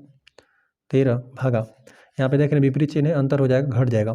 तो यहाँ पे ऋण 2 है और यहाँ पर धन 1 है, अंतर कर देंगे, घटाएंगे या फिर जोड़ दीजिए, समझ लीजिए विपरीत चिन्ह घट ही जाएगा। तो यहाँ पे ऋण 1 आपको मिलेगा, यहाँ पे ऋण 1 आपको प्राप्त हुआ। यहाँ पे ऋण 2 में यदि +1 करेंगे तो आपको ऋण 1 मिलेगा। चलिए यहाँ पर अब हम लोग भाग दे लेते हैं। यहाँ पे भाग देंगे, अंश में भी अंश वाला पूर्णांक धनात्मक है, हर वाला ऋणात्मक है, तभी भी आपको एक ऋणात्मक ही पूर्णांक मिलेगा। यहाँ पे लिख देते हैं ऋणात्मक पूर्णांक मिलेगा और 13 में 1 से भाग देंगे तो 13 ही आपको मिलेगा। चलिए भागफल यहाँ पर हम लोग लिख देते हैं ऋण 13 प्राप्त हुआ। चलिए एफ वाले प्रश्न में आपको दिया गया 0 में भाग देना है आपको ऋण 12 से। तो यहाँ पर कोई पूर्णांक रहे हर में 0 को छोड़कर ही होना चाहिए। अंश में 0 है, यदि हर में कोई पूर्णांक रहे 0 को छोड़कर यदि भाग देंगे तो हमेशा आपको 0 ही प्राप्त होगा, ठीक है। ये से हमने बताया, यदि हर में 0 रहेगा, मान लेते हैं यदि हर में 0 यदि ऋण 12 अंश में रहता और हर में 0 होता तो अपरिभाषित आपको मिलता। लेकिन यहाँ पे अंश में 0 है, यहाँ पे कोई भी पूर्णांक रहे, पूर्णांक में भी याद रखेंगे कि 0 को छोड़कर, ठीक है, क्योंकि पूर्णांक में 0 सम्मिलित रहता है। सभी धनात्मक संख्या रहती है, सभी ऋणात्मक संख्या रहती हैं, साथ में 0 भी रहता है। लेकिन यहाँ पे धनात्मक संख्याओं को भी, धनात्मक पूर्णांकों को भी ले लीजिए, ऋणात्मक पूर्णांकों को भी हर में रख सकते हैं, लेकिन 0 को नहीं रख सकते हैं ना, नहीं तो 0/0 अपरिभाषित आने लगेगा। चलिए यहाँ पे एफ भी हल हो गया। आ जाते हैं हम लोग जी वाले प्रश्न पे। जी वाले प्रश्न में आपको दे देगा पूर्णांक दिया हुआ है ऋण 31 भागा, यहाँ पे ऋण 30 और प्लस यहाँ पे ऋण 1 दिया हुआ है, कोष्टक बंद है। पहले हम लोग इसी को हल करेंगे। यहाँ पे लिखते हैं ऋण 31 भागा, अब यहाँ पे ऋण 30 में ऋण 1 और जोड़ना है आपको। ऋण 30 में ऋण 1 जोड़ देंगे तो ऋण 31 मिल जाएगा। यहाँ पे ऋण 31 लिख देते हैं। चलिए यहाँ पे छोटा कोष्टक करके लिखना चाहिए था, ऋण 31 मिला है ना। ऋण 30 में जोड़ना है, ये ऋण 1 जोड़ देंगे तो ऋण 31 मिलेगा। अब देख रहे हैं कि जो भी राशि अंश में, या फिर इसी प्रकार से हम लोग पहले पूर्णांक का भाग दे लेते हैं। पूर्णांक भाग देंगे 31 में 31 से भाग देंगे तो आपको धन 1 मिलेगा। ठीक है, 31 मतलब धन 1 नहीं, अभी फिलहाल में पूर्णांकों का भाग दे रहे हैं। यहाँ पे 31 में 31 से भाग देंगे तो एक ही बार विभाजित हो जाएगा। और जो ऋण का ऋण में गुणा कर देंगे, या फिर समझ लीजिए कि दोनों यदि पूर्णांक ऋणात्मक रहेंगे तो आपको एक धनात्मक ही पूर्णांक मिलेगा। ठीक है, भागफल एक धनात्मक पूर्णांक मिलेगा। तो यहाँ पे धन 1 ही मिलेगा, यहाँ पर लिख देते हैं हम लोग 1। यह वाले प्रश्न में आपको यही 3 पूर्णांक दे दिए गए हैं, 2 के बीच में भागा है, फिर बड़ा कोष्टक, फिर भागा यहाँ पे 3 दे दिए गए। तो यहाँ पर 36 में आपको भाग देना है 12 से। तो पहले हम लोग यहाँ पे कोष्टक वाले को हल करते हैं। यहाँ पर हल कर देंगे ना, तो यहाँ पे 36 में आप 12 से भाग देंगे, 12 3 36, 3 बार पूरी तरह से विभाजित है। एक ऋणात्मक है, एक धनात्मक है, चिन्हों का गुणा कर दीजिए या भाग कर दीजिए। तो यहाँ पर आपको ऋण चिन्ह मिलेगा, ऋण 3 मिला अंश में, और भाग देना है यहाँ पे 3 से। चलिए यहाँ पर हम लोग यदि अंश में यदि पूर्ण का पहले आप भाग दे देते हैं, पूर्ण संख्या होगा, 3 में 3 से भाग देंगे, एक ही बार में विभाजित हो जाएगा। यहाँ पर ऋणात्मक है, यहाँ पर धनात्मक है, तो आपको ऋणात्मक ही चिन्ह मिलेगा। ऋण 1 आपको प्राप्त हुआ भागफल। आगे वाले प्रश्न में जो भी हमें पूर्णांक दे दिए उससे हमने नोट कर दिया। यहाँ पर जोड़ना है, यहाँ पर भी जोड़ना है, और फिर जोड़कर जो भी यहाँ पर आएगा पहले कोष्टक को हल करेंगे, फिर भाग का चिन्ह हम लोग भाग दे लेंगे। तो यहाँ पे ऋण 6 है, चाहे तो आप कोष्टक खोल कर भी लिख सकते हैं एक बार। यहाँ पे चलिए हमने लिख दिया ऋण 6 या प्लस 5, भागा का चिन्ह कोष्टक के अंदर, इसे भी आप इसी प्रकार से लिख दीजिए ऋण 2 और प्लस 1। अब यहाँ पे देख रहे हैं ऋण 6 है और यहाँ पे धन 5 है, विपरीत चिन्ह घट जाएगा, अंतर हो जाएगा। यहाँ पे ऋणात्मक वाला पूर्णांक का मान अधिक है तो यहीं बचेगा, ऋण 1 मिला, अंश में आपको ऋण 1 मिलेगा और भागा का चिन्ह है। और यहाँ पे भी देख रहे हैं कि ऋणात्मक वाली राशि का मान अधिक है तो यहीं बचेगा ऋण 1, है ना, इसमें जोड़ेंगे तो आपको ऋण 1 मिलेगा। अब जो राशि अंश में रहे वहीं राशि हर में रहे तो आपको हमेशा भागफल 1 ही मिलेगा। या फिर इस प्रकार से भाग दे लीजिए, 1 में 1 से भाग देंगे तो 1 ही मिलेगा, ऋण में ऋण का गुणा कर देंगे तो आपको एक धनात्मक पूर्णांक मिलेगा। ठीक है, ऋण में ऋण का गुणा कर देंगे तो धनात्मक पूर्णांक मिलेगा। तो इस प्रकार से आपको भागफल 1 प्राप्त हुआ। आ जाते हैं प्रश्न नंबर 2। प्रश्न नंबर 2 दे दिया गया ए, बी और सी के निम्नलिखित मानों में से प्रत्येक के लिए, यहाँ पर यही हमें सिद्ध करके दिखाना है, बराबर नहीं है ए भागा और बी प्लस सी भाग, यहाँ पे बराबर नहीं है, यहाँ पे ए भागा बी और प्लस यहाँ पे ए भागे सी, यही हमें दिखाना है कि बराबर नहीं है। सत्यापित को सत्यापित कीजिए, यहाँ पे ए बी सी का आपको मान दे दिया गया है ना। और देखिए यही यदि गुणा का चिन्ह रहता है ना तो यही से वितरण गुण कहते हैं, वितरण गुण। यदि गुणा पर योग पर लागू होता है, ठीक है, योग है, योग पर गुणा का वितरण नियम लागू होता है, लेकिन यहाँ पे योग पर भागा का, यहाँ पे भाग का वितरण नियम लागू नहीं होता है ना। यहाँ पर बराबर या नहीं मिलेगा, इसके बारे में मैंने पिछली क्लास में पढ़ा हुआ था। यदि यहीं यहाँ पर गुणा रहता है, यहाँ पर भी गुणा रहता है, यहाँ पर भी, यहाँ पर भी, तो योग पर गुणा का वितरण नियम लागू होता है, लेकिन वही योग पर, योग है, योग पर भाग का वितरण नियम लागू नहीं होता है। चलिए इसको हम लोग बराबर नहीं दिखाना है, बराबर नहीं आएगा। ठीक है, इसको हम लोग हल करते हैं। तो यहाँ पे ए बी सी का मान नहीं दे देगा, यहाँ पर हम लोग नोट करते हैं, यहाँ पे ए भागा बी प्लस सी, बी प्लस सी जो भी रहेगा उसे हम लोग जोड़ देंगे। यहाँ पर हम लोग इसको हल करते हैं। देखिए ए के स्थान पर आपको क्या रखना है 12, तो यहाँ पर हमने रख दिया 12। ठीक है, 12 हमने प्रतिस्थापित कर दिया और भाग का चिन्ह, और बी के स्थान पर आपको प्रतिस्थापित कर देना है ऋण 4, ऋण 4 हमने प्रतिस्थापित कर दिया, और प्लस सी के स्थान पर आपको 2 ही प्रतिस्थापित करना है ना। यदि ऋण रहता है तो हम लोग कोष्टक लगा कर करते हैं ना। चलिए ये हो गया, अब बस इसको हल कर लीजिए। यहाँ पे 12 है भागा, यहाँ विपरीत चिन्ह घट जाएगा, ऋण 2 आपको प्राप्त होगा। 12 में आपको ऋण 2 से भाग देना है, 12 में यहाँ पे 2 से भाग देंगे, 2 6 12 हो जाएगा। यह धनात्मक पूर्णांक है, यहाँ पर ऋणात्मक पूर्णांक है, तो आपको ऋणात्मक पूर्णांक ही मिलेगा। चलिए अब इसको हम लोग नोट करते हैं, ए भागा बी है और कोष्टक बंद प्लस ए भागे सी है। तो यहाँ पे ए के स्थान पर आपको 12 है, ए के स्थान पर 12, और बी के स्थान पर यही ऋण 4 था, भागा यहाँ पे लिख देते हैं ऋण 4, कोष्टक में करके लिखते हैं इसको। चलिए इसको भी चाहें तो कोष्टक में कर देते हैं। अब यहाँ पे बड़े कोष्टक में इसको कर दीजिए, और यहाँ पे प्लस ए का वैल्यू आपको 12 ही दिया हुआ है, 12 प्रतिस्थापित करते हैं, और भाग देना है, सी का मान है 2। ठीक है, यहाँ पर हम 2 प्रतिस्थापित कर दिया। यहाँ पे दोनों का अंश और हर में ये भाग देकर हम लोग जोड़ देंगे जो भी आएगा। चलिए इसको हल करते हैं। यहाँ पे भाग दे देंगे, अंश में है 12, हर में है 4, 4 3 12 हो जाएगा। तो यहाँ पे धनात्मक चिन्ह है, ऋणात्मक चिन्ह है, तो ऋणात्मक की संख्या आपको मिलेगा, ऋणात्मक पूर्णांक मिलेगा, 4 3 12। तो यहाँ पे ऋण 3 मिला, और प्लस इसमें आपको जोड़ना है, यहाँ पर भाग दे दीजिए 12 में, यहाँ पे 2 से भाग देंगे, 2 6 12, 6 ही मिलेगा, वो भी धनात्मक, क्योंकि दोनों पूर्णांक धनात्मक ही था। यहाँ पे देख रहे थे इस प्रकार। चलिए कोष्टक खोल के लिख देते हैं हम लोग, ऋण 3 और धन 6, विपरीत चिन्ह घट जाएगा, 6 में से 3 घटा देंगे तो आपको 3 ही मिलेगा, वो भी धन 3। ठीक है, धन 3 मिला, तो यहाँ पर हमने जब इसको हल किया a भागा b प्लस सी को, और जो इसको हमने हल किया तो यहाँ पर बराबर नहीं मिला। ए वाले प्रश्न के लिए हल किया ना, जिसके लिए a बराबर 12 था, b बराबर ऋण 4 और c बराबर 2 था, है ना। तो यहाँ पर हल करके देखा एक बार कि यहाँ पर जो बायां पक्ष था यहाँ पे इसको ऋण 6 मिला और दाहिना पक्ष में यहाँ पर 3 था। तो यहाँ पे जो ऋण 6 है वो बराबर नहीं है 3 के लिए, 3 के बराबर या नहीं है, ठीक है, बराबर नहीं है। तो यही हमें बताना था, लिखना था, इस प्रकार से लिख देते हैं। अतः यहाँ पे a भागा b प्लस सी, इसका वैल्यू हमने हल किया तो यही ऋण 6 मिला था, ये बराबर नहीं मिला इसके a भागा b प्लस a भागा c। यहाँ पे लिखना रहेगा इसे, तो आप क्योंकि करके लिख सकते हैं, क्योंकि यहाँ पर जो बायां पक्ष था, मतलब 2 पक्ष था, बराबर नहीं था, तो जो भी बायां पक्ष था उसे हमने हल कर दिया तो ऋण 6 मिला था, और दाहिना पक्ष हल किया था तो 3 था। यहाँ पे बराबर नहीं था तो हमने बराबर नहीं लिख दिया, और जो भी हमें सिद्ध करना था यह सिद्ध हो गया कि जो भी बायां पक्ष था a भागा b प्लस सी, ये बराबर नहीं मिला किसके, a भागा b प्लस a भागा c के, यहाँ पर बराबर नहीं मिला। b वाले प्रश्न में आपको दिया हुआ है ना, a के स्थान पर ऋण 10 रखना है और b के स्थान पर भी 1 और c के स्थान पर भी 1 रखना है, ठीक है। तो यहाँ पर हम लोग रख के हल करते हैं। तो यहाँ पर पहले आपको a भागा b प्लस सी के स्थान पर रखना है। तो a के स्थान पर ऋण 10 दिया था तो ऋण 10 प्रतिस्थापित कर दीजिए, और यहाँ पे भाग देना था b प्लस सी, और b और c दोनों का मान 1 दिया था, 1 प्लस 1 हम लोग लिख देते हैं, इसको हल करते हैं। ऋण 10 और भाग देना है हमें, 1 में 1 जोड़ देंगे तो 2 ही मिलेगा। यहाँ पे अंश में एक ऋणात्मक पूर्णांक है, हर में धनात्मक पूर्णांक है, तो इस प्रकार से आपको एक ऋणात्मक पूर्णांक ही मिलेगा, और 10 में 2 से भाग देंगे तो यहाँ पे 2 5 10 हो जाएगा, तो ऋण 5 मिला। इसको हमने हल कर दिया, तो जो भी बायां पक्ष था उसे हमने हल किया। और चलिए जो दायां पक्ष है उसे हम लोग नोट कर देते हैं।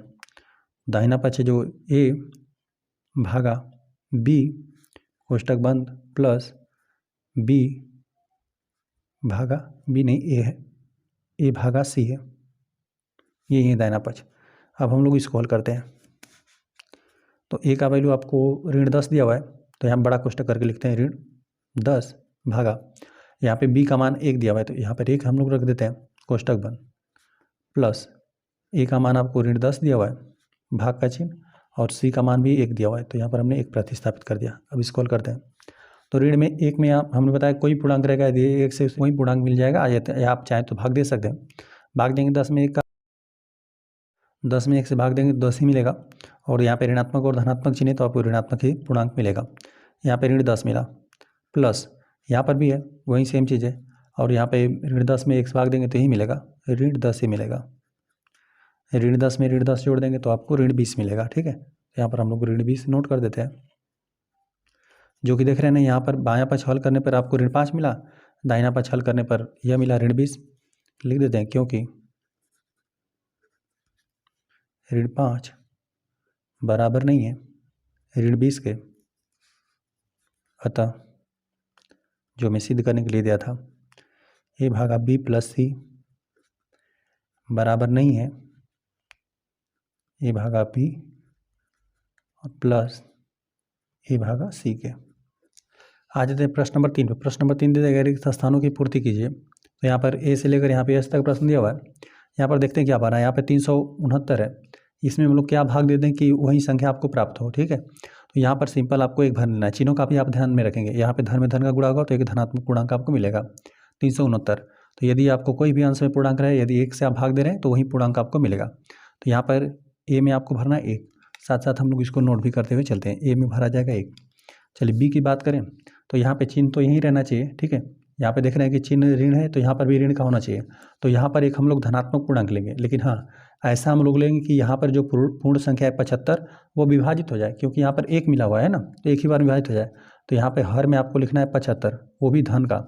यदि अंश में 75 है, हर में 75 रहेगा तो 1 मिल जाएगा, जो संख्या है वही ऋण रहेगा और यह धन रहेगा। ऋण में धन का गुणा होगा तो एक ऋणात्मक पूर्णांक मिलेगा। तो यहाँ पर भरा जाएगा b में 75। तो यहाँ पर हम लोग 75 भर देते हैं, अंश और सेम रहेगा तभी भागफल 1 मिलता है। ये हो गया। चलिए यहाँ पर भी देखिए, यहाँ पर ऋण है लेकिन यहाँ पर देख रहे हैं धन, तो यहाँ पर भी आपको ऋण का चिन्ह लिखना पड़ेगा ताकि ऋण में ऋण का गुणा होकर एक धनात्मक पूर्णांक मिले। लेकिन देख रहे हैं यहाँ पर 206 है, यहाँ पर 1 हो गया, तो 206 में 206 से ही भाग दे दिया गया था, तभी यहाँ पर 206 में 206 से भाग दे दिया गया था, तभी यहाँ पर भागफल 1 मिला था, है ना। और यहाँ पे ऋण में ऋण का गुणा कर देंगे, धन 1 मिल जाएगा। तो यहाँ पर भी ऋण 206 था, अंश और हर वाली राशि सेम रहेगी ना, तो आपको हमेशा भागफल 1 मिलेगा, ठीक है। तो ऋण 206 था, हर में भी 206 था, ये सी वाला था, सी वाला में हम लोग लिख देते हैं ऋण 206।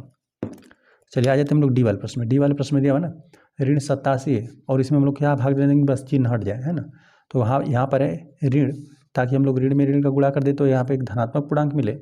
और यहाँ पे देखिए 87 यही पूर्ण कैसे वापस मिलेगा आपको, यदि हम लोग सिंपली बस 1 से भाग दें इसे, है ना। 87 में यदि 1 से भाग देंगे तो यही संख्या आपको प्राप्त होगा।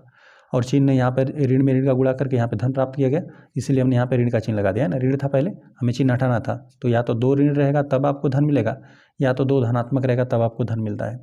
तो यहाँ पर ऋण था तो यहाँ पर भी हमने ऋण लिख दिया, ऋण में ऋण का गुणा कर देते हैं, यहाँ समझ लीजिए कि भाग दिया जाएगा तभी आपको धनात्मक मिलेगा। तो यहाँ पे ऋण 87 में ऋण 1 से आप भाग देंगे तो आपको धन 87 मिलेगा। तो यहाँ पर डी में भाग दिया गया है ऋण 1 से, तो यहाँ पर हम ऋण 1 प्रतिस्थापित कर देते हैं। चलिए ई वाले प्रश्न में आ जाते हैं। यहाँ पर संख्या क्या रही होगी कि यहाँ पे उसमें 1 से भाग दिए तो वही संख्या मिला। हमने आपको बताया कि यहाँ पर जो भी संख्या रहेगा अंश में वही संख्या प्राप्त होगा, कब, जब अंश में यही संख्या रहेगी। यहाँ पे ऋण 87 ही रहा होगा, ठीक है, ऋण 87 ही रहा होगा। जब 1 से आप भाग दिए होंगे तो वहीं आपको पूर्णांक मिला होगा, ठीक है।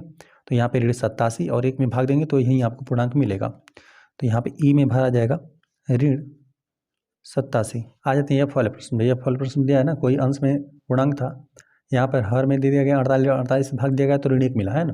तो यहाँ पे अंश में भी तो हम लोग 48 ही लिखेंगे, ताकि हम लोग 48 के 48 भाग दे दें, यहाँ पे पूर्ण संख्या 1 आपको प्राप्त हो। अंश में जो रहेगा वहीं से में पूर्णांक रहेगा अंश और हर में, तो तभी आपको भागफल 1 मिलेगा। लेकिन अब चिन्ह का ध्यान दीजिए, यहाँ पे धनात्मक पूर्णांक था तो यहाँ पर ऋण का चिन्ह हमें चाहिए, तो यहाँ पर हम लोग इसे ऋण का ले रहे हैं, ठीक है, ताकि चिन्हों का गुणा हो, एक ऋणात्मक रहेगा एक धनात्मक, तभी आपको ऋणात्मक पूर्णांक भागफल मिलेगा। यहाँ पे ऋण हो गया धन का, यहाँ पे समझ लीजिए गुणा ही कर रहे हैं, ऋण में धन का गुणा कर देंगे तो ऋण मिल जाएगा। और 48 में 48 से भाग दिया गया तो आपको ऋण 1 प्राप्त हुआ, ठीक है। तो यहाँ पे ऋण 48 भरा जाएगा, अंश वाला जो पूर्णांक है एफ में ऋण 48 है। चलिए एफ हो गया। जी में आ जाते हैं। यहाँ पे 20 में हम लोग मतलब किस पूर्णांक से भाग दे देंगे ऋण 2 मिले। यदि चिन्हों का ध्यान देंगे तो यह धनात्मक है, तो यहाँ पर यह तो ऋणात्मक ही होना चाहिए, है ना। और 2 पाने के लिए यदि 20 में हम लोग 10 से भाग दे देंगे ना, तो यहाँ पे 10 दूना 20, तभी आपको 2 मिलेगा, ठीक है। और यहाँ पे चिन्ह के लिए हमने चिन्ह में ध्यान दिया कि यहाँ पे ऋणात्मक था, यह धनात्मक था, तो यह ऋणात्मक होना चाहिए, चिन्ह विपरीत रहेगा तभी आपको ऋणात्मक मिलेगा। तो यहाँ पे 20 में ऋण 10 से भाग दिया गया तभी आपको भागफल ऋण 2 प्राप्त हुआ। तो यहाँ पे इसको हम लोग नोट कर देते हैं, ये जी था। जी में भरना है आपको ऋण 10 भरना है। एच वाले प्रश्न में आपको 4 से भाग देना है, ठीक है, 4 से भाग देना है 3 बार, मतलब 3 आना चाहिए भागफल। तो यहाँ पे 4 3 12, तो यहाँ पर अंश में 12 होना चाहिए, तभी यहाँ पर जो पूर्ण संख्या है 12 में यदि 4 से भाग देंगे तभी आपको 3 मिलेगा, है ना। और यहाँ पर देखने की ऋण का चिन्ह है, तो यहाँ पर धन है, यहाँ पर धन है, तो यहाँ पे जो भी भागफल रहेगा वो धनात्मक मिलेगा, लेकिन हमें ऋणात्मक चाहिए, तो यहाँ पे इसे हम लोग ऋण का चिन्ह बना देते हैं ना। यहाँ पे ऋण 12 में यदि आप 4 से भाग देंगे तो पूर्ण संख्याओं का भाग दीजिए, तो यहाँ पे 12 में 4 से भाग देंगे तो 4 3 12, 3 आपको प्राप्त हो जाएगा। और यहाँ पे ऋणात्मक है या धनात्मक है तो आपको ऋणात्मक पूर्णांक मिलेगा, तो यहाँ पे ऋण मिल गया। तो यहाँ पे क्या भरना है एच में ऋण 12। आ जाते हैं प्रश्न नंबर 4। प्रश्न नंबर 4 दे देगा ना, 5 ऐसे पूर्णांक युग्म मतलब जोड़ा हमें लिखना है, ए भी 2 पूर्णांक होना चाहिए, लिखिए, ताकि ए में यदि आप 20 से भाग दे देंगे तो हमेशा आपको ऋण 3 प्राप्त होना चाहिए, इस बात का आप ध्यान में रखेंगे। ऐसा युग्म, जैसे एक युग्म हमें एग्जाम्पल के लिए देवा है कि 6 में यदि आप 2 से भाग दे देंगे तो ऋण 3 आपको प्राप्त होगा, क्योंकि 6 में भाग देंगे ऋण 2 से तो आपको ऋण 3 प्राप्त हो रहा है। तो ऐसे आपको 5 लिखना है और यहाँ पे इस बात का ध्यान में रखते हुए करेंगे, ठीक है, कि अंश वाली यहाँ पे हर वाली जो भी राशि रहेगी यहाँ पे 3 गुना कर दीजिए, है ना। यदि 5 लेना है 5 15 कर दीजिए, और चिन्हों का हम लोग देख लेंगे, ठीक है। यहाँ पे हर वाला से 3 गुना होना चाहिए, ताकि आप इस संख्या से भाग दें, मतलब अंश में जो भी पूर्णांक रहे हर वाले पूर्णांक से आप भाग दे दें तो 3 बार में विभाजित हो जाना चाहिए। लिख देते हैं, देखिए आपको चाहिए इस प्रकार से, ए में यदि आप भाग दे दें 20 से तो आपको ऋण 3 प्राप्त होना चाहिए, जहाँ हम लोग लिख भी देते हैं ए कामा बी पूर्णांक है, कोई भी आप पूर्णांक ले सकते हैं स्वतंत्र रूप से, लेकिन इस बात का ध्यान रखेंगे कि आपको ऋण 3 प्राप्त हो। तो यहाँ पर हम लोग चलिए पूर्णांक युग्म लिख देते हैं। आप यहाँ पे चलिए हमने 5 ही लिख दिया यहाँ पे, या फिर यहाँ पर हम आपको बताते हैं, फिर यहाँ पर नोट हम लोग करेंगे। यहाँ पर लिख दिया हमने 5, तो यहाँ पे और भाग दे देंगे, यहाँ पे 5 का 3 गुना यहाँ पे लिखिए, 5 3 15, ताकि आप भाग दे देंगे, मतलब 15 में यदि आप 5 से भाग देंगे 3 बार में विभाजित हो जाएगा, 5 3 15। लेकिन आपको चिन्ह का भी ध्यान रखना है कि यहाँ पे ऋणात्मक पूर्णांक आपको चाहिए, ऋणात्मक चाहिए ना, तो यहाँ पे इन दोनों में से किसी एक को ऋणात्मक कर दीजिए, क्योंकि आपको यहाँ पे स्वतंत्र है कि मतलब ए भी कोई भी मतलब पूर्णांक ही है, तो ये किसी को पूर्णांक मतलब ऋणात्मक कर दीजिए। इसी को हमने ऋण 5 कर दिया और इसको हमने धन 5 कर दिया। यहाँ पे 5 3 15 भी हो जाएगा, और दोनों विपरीत चिन्ह है तो यहाँ पे आपको ऋणात्मक पूर्णांक मिलेगा भी। ठीक है, तो चलिए इसको हम लोग नोट कर देते हैं। यहाँ पे पहला हम लोग नोट कर देते हैं पूर्णांक। इस प्रकार से कोष्टक करके लिख दीजिएगा, ऋण 15 और एक को आपको 5 मिला। चलिए यहाँ पे क्योंकि करके लिख देते हैं, क्योंकि यदि आप ऋण 15 में यदि आप 5 से भाग देंगे तब आपको ऋण 3 प्राप्त हो जाएगा। क्योंकि आप ऋण 15 में 5 से भाग देंगे तो ऋण 3 प्राप्त हो जाएगा। यह हो गया। और हम लोग कोई लिख देते हैं, चलिए यहाँ पे लिखते हैं 4 ही लिख देते हैं, 4 3 12, तो यहाँ पर हम लोग लिखेंगे 12, और यहाँ पर हमें देना है भाग, और किसी एक को आप ऋणात्मक लिख दीजिए। चलिए यहाँ यहीं पर हम लोग इसी को ऋणात्मक लिख देते हैं, बस इसे 3 गुना यह होना चाहिए ताकि हम लोग का भागफल 3 प्राप्त हो। और एक का चिन्ह विपरीत ले लीजिए, एक को ऋणात्मक एक को धनात्मक, तभी आपको ऋणात्मक पूर्णांक यहाँ पर मिलेगा। तो यहाँ पे क्योंकि करके लिख देते हैं। यहाँ पे 2 पूर्णांक आपको यही मिला, ऋण 12 और एक 4 ले लीजिए। अब चलिए कुछ और हम लोग पूर्णांक ले लेते हैं, 7 ही ले लीजिए, तो यहाँ पे 7 21 लेना पड़ेगा। चलिए यहाँ पर हम लोग इसको ऋणात्मक ले रहे हैं। ठीक है, ऋण 7 और भागा का चिन्ह, और यहाँ पर हमने 21 कर दिया। अभी हम लोग 21 में 7 से भाग देंगे तो 3 बार में विभाजित हो जाएगा, लेकिन एक धनात्मक है एक ऋणात्मक है, तो ऋणात्मक पूर्णांक यही मिलेगा। यहाँ पर हम लोग इसको नोट कर देते हैं, 21 कामा ऋण 7 हो गया, कारण यही है, हम लोग दिखा भी देते हैं इसको। चलिए यहाँ पे 3 हो गया, आपको 5 करना है, कोई और संख्या ले लीजिए। चलिए 6 ही ले लेते हैं, 6 3 18। अब यहाँ पे किसी एक को ऋणात्मक कर दीजिए, है ना, जिसकी आपको इच्छा। चलिए हम इसे ही ऋणात्मक कर देते हैं। 6 में यदि 18 से भाग देंगे 3 बार में विभाजित हो जाएगा, एक चिन्ह ऋणात्मक है एक धनात्मक है, तो आपको हमेशा ऋणात्मक ही पूर्णांक मिलेगा। 6 3 18, यहाँ पे लिख देते हैं ऋण 18 कामा 6, क्योंकि यहाँ पर भाग देने पर ऋण 18 में 6 से भाग दिया, विभाजित किया गया 6 से, तो ऋण 3 आपको भागफल मिला। कुछ और लिखिए यहाँ पे, चलिए 10 ही लिख देते हैं, 10 लिख देते हैं। हम लोग भाग दे देंगे यहाँ पे ऋण 30 में, 10 3 30 हो जाएगा, इसका हमने 3 गुना लिख दिया, और भाग देंगे तो आपको भागफल ऋण 3 प्राप्त होगा। ऋण 30 10, क्योंकि ऋण 30 में आप 10 से भाग देंगे तो आपको ऋण 3 प्राप्त होगा। तो ऐसे 5 युग में लिखना था, यहाँ पे भाग देना था, अंश और हर में मतलब पूर्णांक होना चाहिए, और भागफल आपको ऋण 3 प्राप्त होना चाहिए। तो इस प्रकार से हमने कुल 5 लिख दिया, एक यहाँ पर लिख दिया। चलिए पहला दूसरा करके लिखना रहेगा, तो 5 लिखना था, तो फर्स्ट सेकेंड थर्ड फोर्थ, इस प्रकार से हमने 5 कुल हल लिख दिया है ना, जो कि इस कंडीशन पे फॉलो करें। यदि कोई भी यहाँ पर पूर्णांक हमने लिखा हुआ है ना, तो यहाँ पर जो पहले हमने लिखा है इसे अंश में रखना है, जो बाद वाले को हर में। तो यहाँ पे ए में भाग दिया जाएगा, ए भागा बी किया जाएगा, दोनों पूर्णांक ही है, भाग देंगे तो हमेशा भागफल ऋण 3 आपको प्राप्त होगा। आ जाते हैं प्रश्न नंबर 5। प्रश्न नंबर 5 दिया जाए, दोपहर 12 बजे तापमान 0 से 10 डिग्री सेल्सियस ऊपर था, यदि यह आधी रात तक 2 डिग्री सेल्सियस प्रति घंटे की दर से कम होता है तो किस समय तापमान 0 से 8 डिग्री सेल्सियस नीचे होगा। आधी रात को तापमान क्या होगा यह आपको बताना है। कह रहा है ना कि फिलहाल में दोपहर 12 बजे क्या है कि जो तापमान है 0 से 10 डिग्री सेल्सियस ऊपर है। 10 डिग्री सेल्सियस ऊपर का मतलब कि यहाँ पे प्लस 10 डिग्री सेल्सियस, यदि हम लोग को पूर्णांक बनाना रहेगा तो इस प्रकार से हम लोग लिख देंगे। और कह रहा है कि यदि आधी रात को, अच्छा आधी रात तक यहाँ पे कह रहा है ना 2 डिग्री सेल्सियस प्रति घंटा, मतलब यदि 1 घंटा बीत रहा है ना तो 2 डिग्री सेल्सियस तापमान कम हो रहा है, कम ही हो जा रहा है, यहाँ पे दर से कम होता है। तो किस समय तापमान 0 से 8 डिग्री सेल्सियस नीचे होगा। यहाँ पे देखिए 0 से नीचे दिया हुआ है ना, देखिए 0 से ऊपर की बात करता है तो धनात्मक चिन्ह, यदि 0 से नीचे की बात करते हैं तो यहाँ पे ऋणात्मक चिन्ह। मतलब आपको पूछ रहा है किस समय ऋण 8 डिग्री सेल्सियस तापमान था, यह पूछ रहा है। और आधी रात को तापमान क्या होगा। यहाँ पे फिलहाल में दोपहर के 12 बजे यहाँ पर यह तापमान है, 12 घंटे बाद का पूछ रहा है ना, ये 12 लिख देते हैं घंटे बाद का तापमान आपको पूछ रहा है ना, क्योंकि फिलहाल में दोपहर के 12 बजे हैं। और फिर आपको ये पूछ रहा है यहाँ पे आधी रात को तापमान, तो यहाँ पे 12 घंटा हो जाएगा, जो भी तापमान रहेगा उससे आपको बताना है ना। तो चलिए हमें जो ज्ञात है उसके हिसाब से हम लोग यहाँ पे तापमान बताते हैं, कब 0 से यहाँ पे 8 डिग्री सेल्सियस से नीचे कब था, और आधी रात को तापमान क्या था हम इन्हें बताते हैं। यहाँ पे आपको प्रश्न में दिया हुआ है ना दोपहर, एक बार लिख देते हैं इसको, दोपहर 12 बजे लिखते हैं, 12 बजे तापमान। अब देखिए यहाँ पे 0 से 10 डिग्री सेल्सियस ऊपर दिया था ना, तो अब हम लोग पूर्णांकों के हिसाब से इसको लिखते हैं, है ना। 0 से 10 डिग्री सेल्सियस ऊपर था तो यहाँ पे इसके लिए प्लस का चिन्ह लगाएंगे। हमने पढ़ा था कि यदि आप ना तापमान का यदि नीचे दिखाना चाहते हैं, 0 से नीचे के लिए ऋणात्मक चिन्ह का प्रयोग होता है। यहाँ पे 0 से 10 डिग्री सेल्सियस ऊपर के लिए धन चिन्ह, यहाँ पे धन हो जाएगा, धन 10 डिग्री सेल्सियस। ठीक है, इतना हो गया तापमान। दोपहर 12 बजे। अब यहाँ पर आपको दिया हो ना रात को 12 बजे तक भी बताना है, ठीक है, रात को 12 बजे तापमान। और आपको इतना पता है कि यदि 1 घंटे का समय बीत रहा है ना तो 2 डिग्री सेल्सियस तापमान में कमी आ जा रहा है ना। तो कमी करते करते यहाँ पर आपको 8 डिग्री सेल्सियस का भी बताना है, वो भी शून्य से नीचे, ऋण 8 डिग्री सेल्सियस का। तो चलिए यहाँ पर तापमान के लिए हम लोग ना पूर्णांकों का संख्या रेखा खींच लेते हैं, है ना, पूर्णांक से बना हुआ। तो यहाँ पे ऊर्ध्वाधर हम लोग खींचते हैं, क्योंकि यहाँ में देख रहे हैं 10 डिग्री सेल्सियस ऊपर दिखाना है, फिर यहाँ पे 8 डिग्री सेल्सियस नीचे दिखाना है। तो यहाँ पर एक बीच में आपको जीरो मिलेगा, ठीक है, जीरो से ऊपर धनात्मक होता है, नीचे ऋणात्मक होता है, यही होता है पूर्णांक। और हाँ, यहाँ पर हम लोग यहाँ पे 1 सेंटीमीटर को ना 1 सेंटीमीटर में हम लोग 2 डिग्री सेल्सियस दिखा देंगे तापमान को, ठीक है। यहाँ पर हमने इस प्रकार से, चलिए ऊर्ध्वाधर हम लोग संख्या रेखा खींच लेते हैं। तापमान के लिए यहाँ पर हमने ऊर्ध्वाधर संख्या रेखा बना दिया और इस पर सभी पूर्णांकों को हमने दर्शा दिया। और यहाँ पर हमने जीरो दर्शाया, जीरो, फिर 2, फिर 4, क्योंकि हमें पता था ना कि यहाँ पे पैमाना भी, चलिए लिख देते हैं पैमाना। यहाँ पर हमने 1 सेंटीमीटर बराबर यहाँ पे 2 डिग्री सेल्सियस हम लोग तापमान दिखा रहे हैं, ठीक है, 2 डिग्री सेल्सियस तापमान भी लिखना रहेगा, तो लिख दीजिए तापमान को हम लोग दिखा रहे हैं। यहाँ पे जीरो था, 1 था, यहाँ पे नाप करके हमने स्केल की मदद से खींचा। 1 सेंटीमीटर के यहाँ पे बीच की दूरी है 2 बिंदुओं की, और यहाँ पर हमने इसको तापमान को दिखाया, ठीक है, संख्या रेखा पर।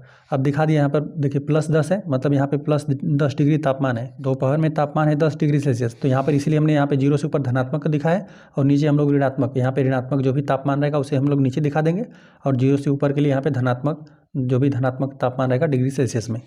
अब यहाँ पे देखिए 10 डिग्री सेल्सियस यहीं पर है, यहीं तक हमने बनाया हुआ है। फिर यहाँ पे 8 डिग्री सेल्सियस, क्योंकि यहाँ पे प्रश्न में आपको दिया था ना कि यहाँ पे 1 घंटा यदि बीत रहा है, प्रति घंटे 2 डिग्री सेल्सियस तापमान में कमी हो जा रहा है, ठीक है। तो यहाँ पे देखिए, यहाँ पे 10 है, फिलहाल में 10 डिग्री सेल्सियस है, अभी यहाँ पर 10 डिग्री सेल्सियस तापमान है। जब 1 घंटा बीता तो 2 डिग्री सेल्सियस तापमान में कमी हो गई। यहाँ पे 10 डिग्री सेल्सियस तापमान था, अब जब 1 घंटा बीता तो अब आपका कितना तापमान रह गया, 8 डिग्री सेल्सियस। फिर यहाँ पे 1 घंटा बीता तो आपका फिर यहाँ पे 1 घंटा समय बीत रहा है, 1 घंटा समय बीता तो 2 डिग्री सेल्सियस तापमान गिरा, तो यहाँ पे 6 डिग्री सेल्सियस हो गया, ये धनात्मक का लिखा हुआ है हमने, ठीक है। और फिर 1 घंटा समय बीता तो यहाँ पे 4 डिग्री सेल्सियस, फिर 1 घंटा समय बीता 2 डिग्री सेल्सियस, फिर यहाँ पे 0 डिग्री सेल्सियस हो जाएगा, फिर यहाँ पे ऋण में अब हो जाएगा, ठीक है, क्योंकि यहाँ पर बार बार घट रहा है। फिर 1 घंटा समय बीता तो यहाँ पे अब ऋण 2 डिग्री सेल्सियस तापमान।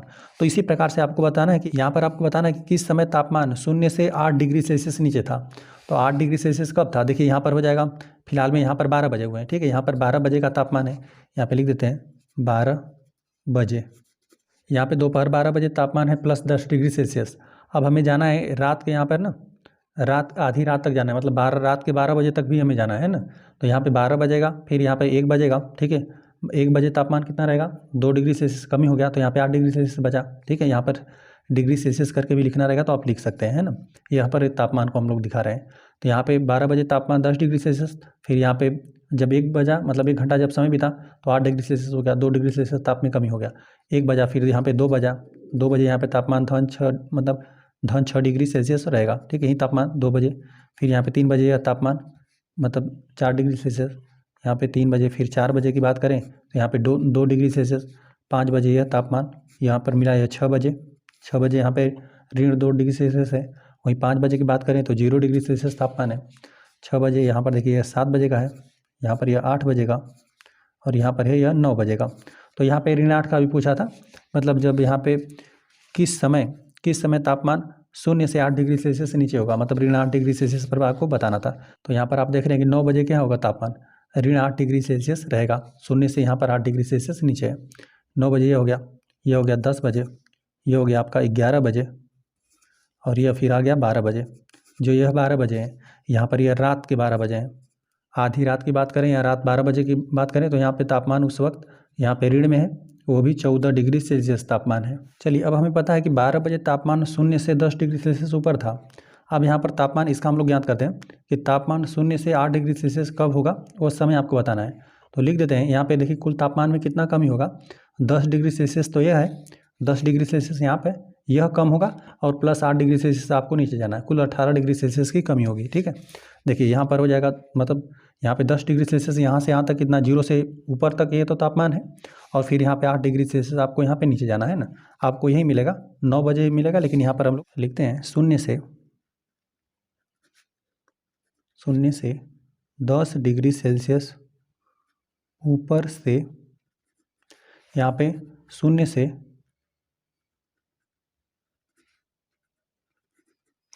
8 डिग्री सेल्सियस नीचे जाने में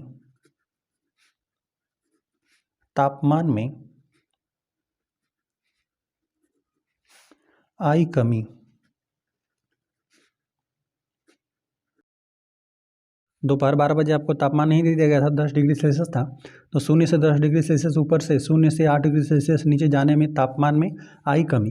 तो यहाँ पे 8 प्लस इन दोनों तापमानों को जोड़ना ही है, 10 या तो पहले इसको लिख दीजिए या फिर पहले इसको, दोनों को जोड़ना है। 10 में हम लोग 8 है और 10 को जोड़ते हैं, इन दोनों तापमानों को जोड़ना है आपको, ठीक है। 8 और 10 को जोड़ देते हैं तो यहाँ पे 18 डिग्री सेल्सियस की कमी आ जा रही है ना। तो 18 डिग्री सेल्सियस आपको पता है कि प्रति 1 घंटा समय बीत रहा है ना, 2 डिग्री सेल्सियस की कमी आ जा रही है। तो यहाँ पर यदि आप 2 से भाग दे देंगे तो घंटा में बदल जाएगा। लिख देते हैं, चूँकि तापमान 2 डिग्री सेल्सियस प्रति घंटे की दर से कम हो रहा है,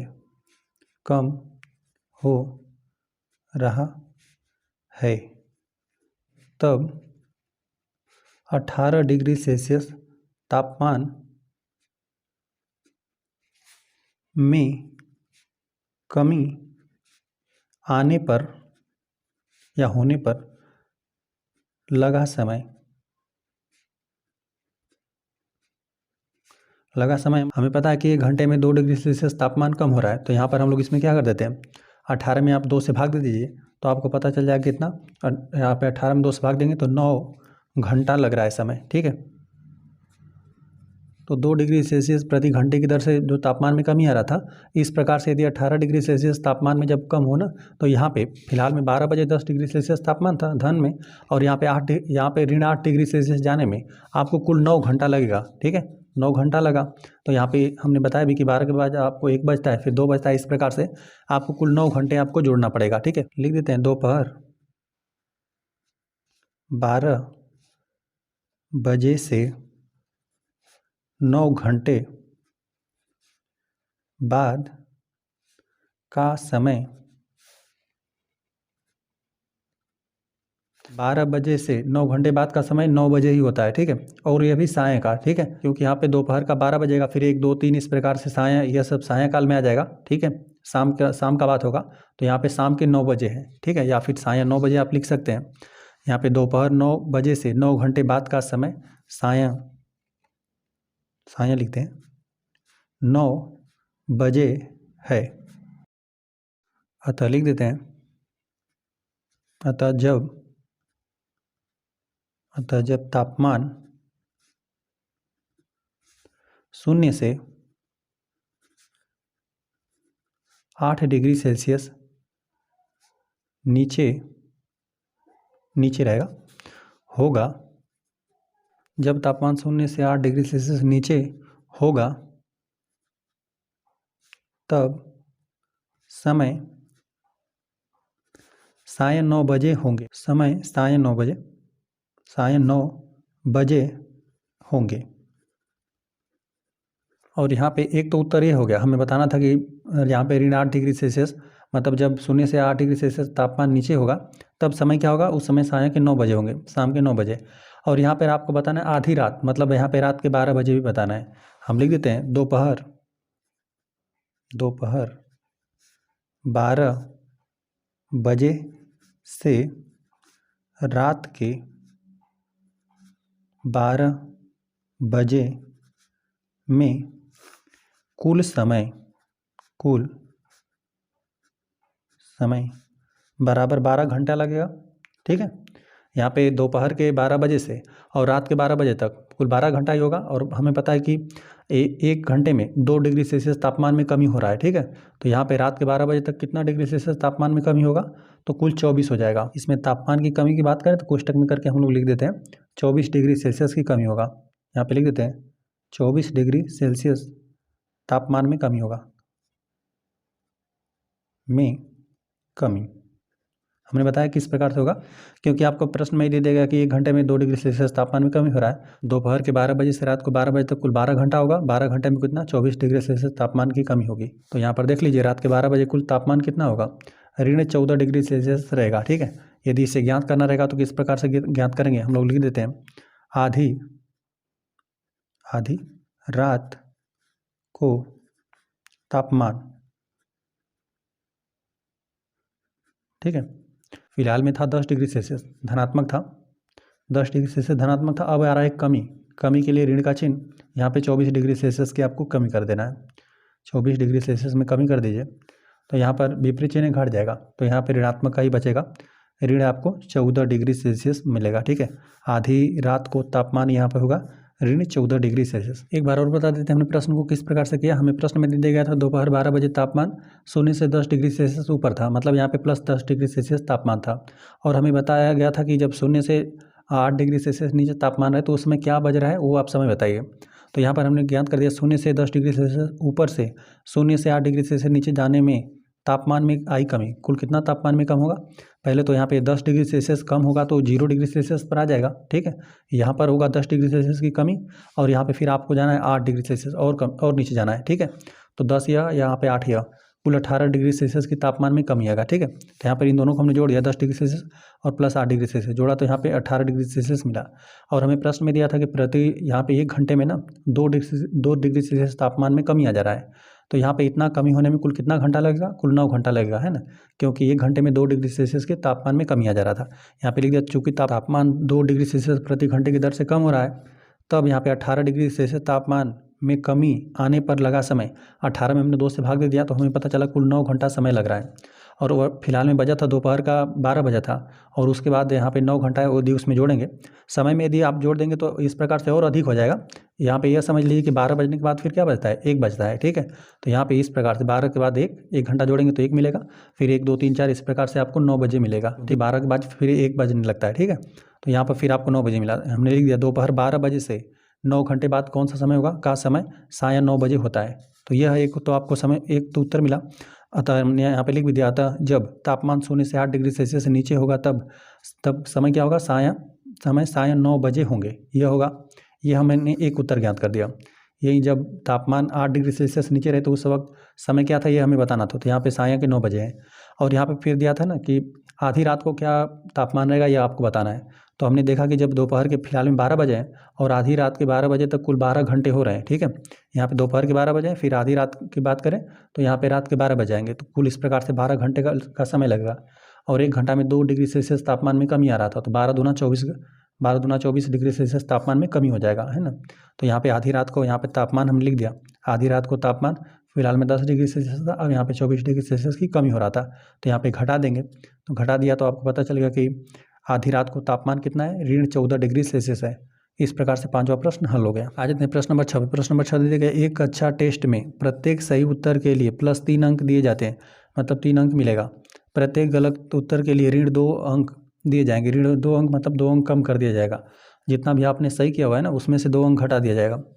और किसी प्रश्न को हल करने का प्रयत्न नहीं करने पर कोई अंक नहीं दिया जाता। यदि आप प्रश्न को हल नहीं करते हैं ना तो आप में जुड़ेगा नंबर ना ही कम होगा, ठीक है। यहाँ पे जितना ही रहेगा, जितना आपने सही किया रहेगा उतना मिलेगा, या फिर गलत कम किया रहेंगे तो उसमें से 2 अंक कम रहेगा। यहाँ पे किसी प्रश्न को हल करने का प्रयत्न नहीं करने पर कोई अंक नहीं दिया जाएगा, है ना। प्रयत्न नहीं करेंगे तो कोई अंक नहीं मिलेगा। यहाँ पे पहला प्रश्न आपको दिया, राधिका ने 20 अंक प्राप्त किए। चलिए, इसने 20 अंक प्राप्त किए, यदि उसके 12 उत्तर सही पाए जाते हैं तो यहाँ पे दिया उसने कितने प्रश्नों का उत्तर गलत दिया था, यह आपको बताना है, ठीक है। तो चलिए हम लोग हल कर लेते हैं। तो यहाँ पर इसके लिए हम फार्मूला लिख देते हैं, देखिए किस प्रकार से होगा। प्लस 3 अंक का आपका गुणा हो जाएगा, ठीक है। आप जितने भी सही उत्तर दिए रहेंगे लिख देते हैं, प्लस 3 का गुणा हो जाएगा, सही उत्तर लिख देते हैं, और फिर आपका जुड़ जाएगा, ठीक है। यदि आप गलत उत्तर कर रहे हैं तो यहाँ पे ऋण 2 अंक जुड़ने का मतलब यहाँ पर घट ही जाएगा, ठीक है। गुणते गलत उत्तर यदि आप दे रहे हैं प्रश्नों का तो, और फिर जो भी आएगा आपका योग मिलेगा, जो भी आप अंक प्राप्त करेंगे यही आपका प्राप्तांक मिलेगा। पहले प्रश्न में आपको दिया है राधिका ने 20 अंक प्राप्त किया, ठीक है। 20 अंक यहाँ पे मिलेगा, ठीक है। योग करेंगे तो 20, तो यहाँ पे उसने दिया हुआ कि सही उत्तर यहाँ पे ना 12 सही उत्तर किया हुआ है, तो यहाँ पे सही उत्तरों की संख्या उसका 12 है। तो चलिए यहाँ पर लिख देते हैं, प्लस 3 में आपको गुणा कर देना है 12 का, और प्लस यहाँ पे ऋण 2 गुणते यहाँ पे गलत उत्तर का आपको बताना है कितना उसने गलत उत्तर दिया था। यहाँ पे लिख देते हैं गलत उत्तर, और उसे कुल योग कितना मिला हुआ है, योग उसे कुल अंक मिला हुआ है 20, ठीक है, टोटल उसे 20 अंक मिला हुआ है, उसे यहाँ पे 20 अंक कुल मिला हुआ है ना। तो बस आप इसको हल कर देंगे ना तो आपको यहाँ पे जो भी गलत उत्तर उसका है वो ज्ञात हो जाएगा। चलिए हम लोग इसको ज्ञात करते हैं। तो देखिए यहाँ पे 12 में 3 का गुणा कर देंगे तो 12 3 36 हो जाएगा। 36 अंक यहाँ पे सही उत्तर द्वारा इसे कुल इतने 36 अंक मिला हुआ है। और प्लस प्लस यहाँ पे ऋण 2 गुणते गुणते यहाँ पर गलत उत्तर है,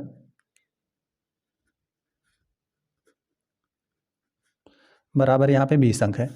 अब यहाँ पर धन में है ना, बराबर को उधर यदि इससे आप पक्षांतर करते हैं ना तो जो धन में रहता है वो ऋण में जाता है, जो ऋण में रहता है वो धन में, जो गुणा में है भागा में, जो भागा में रहता है वो गुणा में जाता है। तो यहाँ पे प्लस में है, बराबर को उधर भेज देंगे तो ऋण में चला जाएगा। तो यहाँ पे लिख देते हैं ऋण 2 गुणते गलत उत्तर बराबर 20 में से आपको क्या करना पड़ेगा, यहाँ पे धन 36 से बराबर को उधर पक्षांतर कर देंगे तो आपको ऋण 36 मिलेगा, ठीक है। या फिर ये भी समझ सकते हैं कि दोनों तरफ से 36 घटा दिया गया तो यहाँ से 36 घट जाएगा, ठीक है। धन 36 यह है और 36 घटाएंगे तो यह 0 हो जाएगा और यहाँ पे ऋण 36 रह जाएगा। तो यह इस प्रकार से है। चलिए यहाँ पर हम लोग घटा देते हैं, यहाँ पे लिख देते हैं ऋण 2 गुणते गलत उत्तर बराबर, यहाँ पे अंतर कर देंगे तो ऋणात्मक राशि का मान अधिक है। यहाँ पे 36 में से 20 को घटा देंगे तो 16 मिलेगा, वो भी ऋणात्मक का वैल्यू अधिक है, ऋण 16 मिला। अब यहाँ पे जो ऋण 2 गुणा में है ना, बराबर को उधर पक्षांतर कर देते हैं, भागा में चला जाएगा। यहाँ पे लिख देते हैं गलत उत्तर बराबर ऋण 16 में आपको यहाँ पे भाग देना पड़ेगा, ठीक है, भाग देना पड़ेगा ऋण 2 का।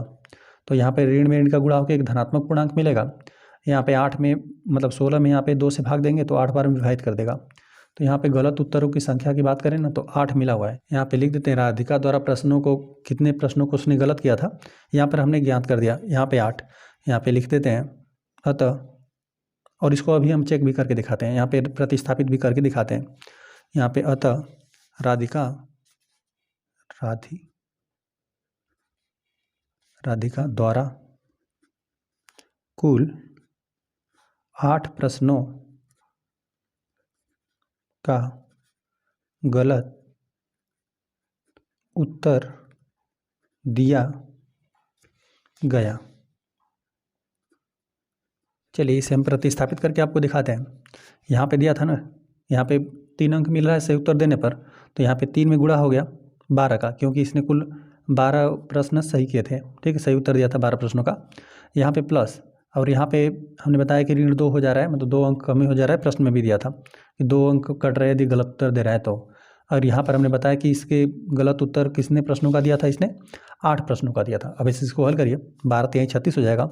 यहाँ पर गुणा कर देंगे तो यदि चिन्हों के साथ एक गुणा कर दीजिए, यहाँ पे धनात्मक ऋणात्मक पूर्णांक है तो एक ऋणात्मक ही पूर्णांक मिलेगा, 8 दूना 16 मिला, ऋण 16 मिला। अब यहाँ पे 36 से धन ऋण का गुणा कर देंगे तो ऋणात्मक ही मिल जाएगा और यहाँ पे 16 मिला।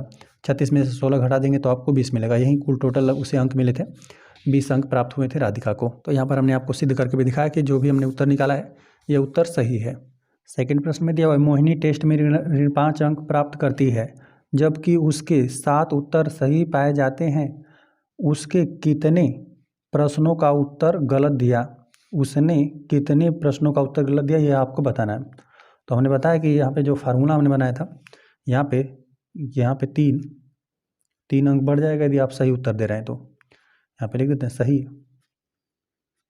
उत्तर, लेकिन उसमें घटेगा, ठीक है, ऋण 2 अंक घटेगा यदि आपने गलत उत्तर दिया तो। और यहाँ पे कुल अंक आपको मिलेगा जो भी रहेगा योग,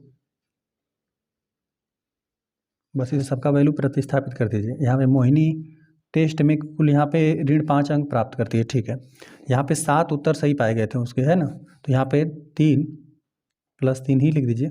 गुणते सही उत्तरों की संख्या यहाँ पे 7 है, यहाँ पे गुणते 7 है, प्लस यहाँ पे ऋण 2 करना है और गलत उत्तर यहाँ पे यहीं आपको बताना है कितने प्रश्नों का उसने गलत उत्तर दिया है। तो यहाँ पे लिख देते हैं गुणते, यहाँ पे हो जाएगा गलत उत्तर रहेगा। कुल अंक उसे मिला है ऋण 5। यहाँ पर हम लोग गलत उत्तर ज्ञात करना है।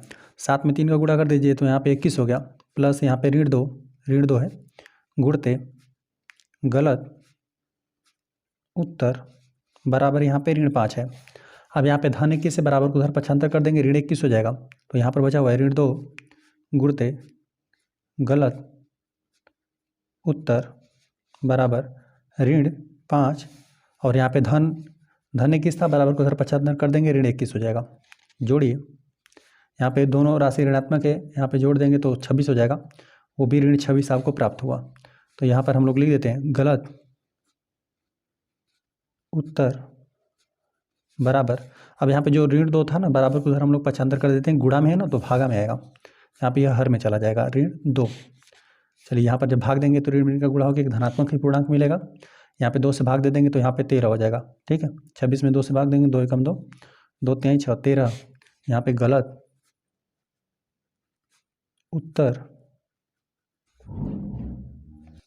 उत्तर आपको 13 मिला। जो मोहिनी थे ना, मोहिनी ने कुल 13 प्रश्नों को गलत किया था, गलत उत्तर दे दिया था। अतः यहाँ अतः करके भी लिख देते हैं, अतः मोहिनी ने कुल 13 प्रश्नों के गलत उत्तर दिए। एक बार आपको हल करके भी दिखा देते हैं। यहाँ पे 3 गुणते यहाँ पे 7 का उसने सही किया था, यहाँ पे 7 उत्तर सही दिया था, यहाँ पे इसी फार्मूले पे प्रतिस्थापित आपको कर देना है। 7 का सही उत्तर दिया प्लस यहाँ पे ऋण 2 कमी होगा, और गलत उत्तरों की संख्या हमने बताया था कि यहाँ पे 13 प्रश्नों का इसने गलत उत्तर कर दिया, तो यहाँ पे 13 का गुणा कर दीजिए। 7 में 3 का गुणा कर देंगे तो यहाँ पे 21 हो जाएगा। यहाँ पे सही उत्तरों द्वारा कुल से इतना 21 अंक प्राप्त हुआ, और वहीं यहाँ पे 13 दूना 26 हो जाएगा। यहाँ पे 26 अंक घटाना है आपको, है ना, क्योंकि एक यदि प्रश्न को यदि आप गलत कर रहे हैं तो 2 अंक घटाया जा रहा था, तो यहाँ पे घटाना पड़ेगा 13 दूना 26, और यहाँ पे इसका यदि आप अंतर कर देंगे तो आपको ऋण 5 मिलेगा। यही राशि अधिक है, तो यही ऋण 5 अंक से कुल, तो यहाँ पे मोहिनी द्वारा कुल प्राप्त किए गए अंक कितना मिला, ऋण 5 मिला, है ना। तो जो आपने यहाँ पे उत्तर प्राप्त किया ना कि मोहिनी ने कुल कितने गलत उत्तर किया था, 13, तो यहाँ पे अतः यहाँ पर हमने लिख भी दिया मोहिनी ने कुल 13 प्रश्नों के गलत उत्तर दिए थे। आ जाते हैं प्रश्न नंबर 7। प्रश्न नंबर 7 दे दिया गया ना, एक उत्थापक किसी खान कूपक में 6 मीटर प्रति मिनट की दर से नीचे जाता है, यदि नीचे जाना भूमि तल से 10 मीटर ऊपर से शुरू होता है तो ऋण 350 मीटर पहुंचने में कितना समय लगेगा। तो यहाँ पर एक कोई यंत्र की बात कर रहा है कि एक उत्थापक किसी खान कूपक में, कूपक मतलब कुआं में, ठीक है, 6 मीटर प्रति मिनट की दर से नीचे जा रहा है, ठीक है, नीचे जा रहा है। तो यहाँ पे दिया हुआ है ना कि यह यदि नीचे जाने भूमि तल से 10 मीटर ऊपर से शुरू करता है। चलिए यहाँ पर इस प्रकार से आप ऊर्ध्वाधर यहाँ पे पूर्णांकों को दर्शाएंगे। मान लेते हैं यहाँ पर 0 दर्शा दिया आपने, ठीक है, यहाँ पर हो गया आपका भूमि तल हो जाएगा, ठीक है। यदि आप इसे पूर्णांकों की मदद से बनाना स्टार्ट करेंगे तब यहाँ पे 0 हो गया। अब यहाँ पे ऊपर के लिए धनात्मक हो जाएगा, यहाँ पे कह रहा है ना कि धन 10 मीटर, यहाँ पे 1 2 3 4 इस प्रकार से करेंगे, 10 मीटर यहाँ पे ऊपर भूमि तल से, यहाँ पे 10 मीटर ऊपर तक, ऊपर से यहाँ से शुरू कर रहा है, और यहाँ पे भूमि तल के कितना नीचे तक जा रहा है, तो यहाँ से ऋण में, अब जैसे यहाँ से 0 है तो अब यहाँ पे ऋण 1 ऋण 2 इस प्रकार से होगा, तो यहाँ पर आ रहा है कितना तक, ऋण 350 मीटर नीचे आ रहा है, ठीक है।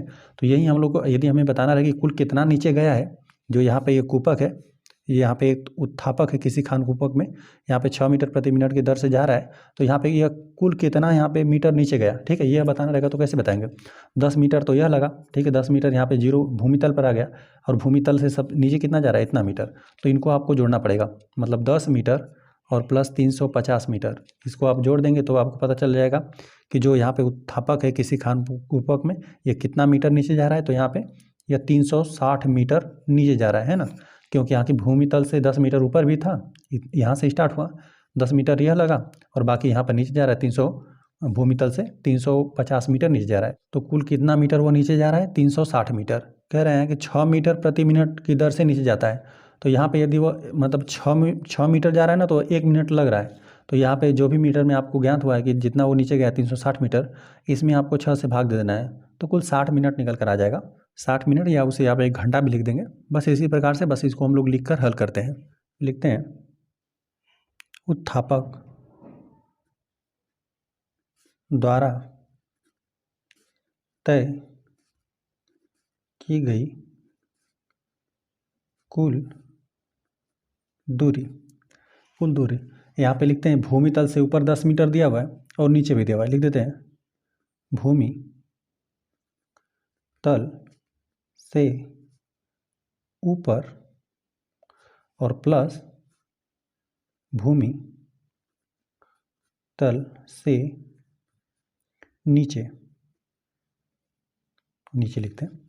चलिए, भूमि तल से ऊपर दिया था 10 मीटर और प्लस यहाँ पर हम लोग जोड़ देते हैं भूमि तल से। देखिए यहाँ पे जो नीचे का चिन्ह लगाया हुआ है ना, यहाँ पे ऋण 350 लिखा गया, तो यहाँ पर ऋण 350 लिखकर ऐसा नहीं करेंगे, घटा देंगे। यहाँ पर हमने लिखा कि भूमि तल से, आपको बताया भी कि यहाँ पे भूमि तल से यहाँ से स्टार्ट किया हुआ है, 10 मीटर भूमि तल से यहाँ पे ऊपर आया हुआ है, और फिर यहाँ पे नीचे कितना 350 मीटर गया है। तो यहाँ पे लिख देते हैं 350 मीटर जो भूमि तल से नीचे गया है, यहाँ पे यह हो गया। जोड़ देते हैं, यह भी मीटर में है, जोड़ देंगे तो 360 मीटर। यहाँ पर जहाँ से उत्थापक स्टार्ट किया है, यहाँ पे 10 मीटर यहाँ पे भूमि तल पर आया, फिर यहाँ पे इससे नीचे गया 350 मीटर। ठीक है, 10 मीटर या 350 मीटर, या कुल हो गया 360 मीटर। और यहाँ पर हम लोग लिख देते हैं, दिया हुआ है ना, उत्थापक खानकुपक में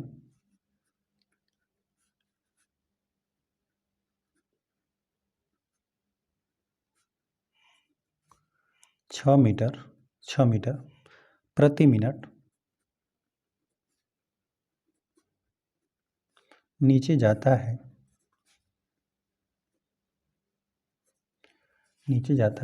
तब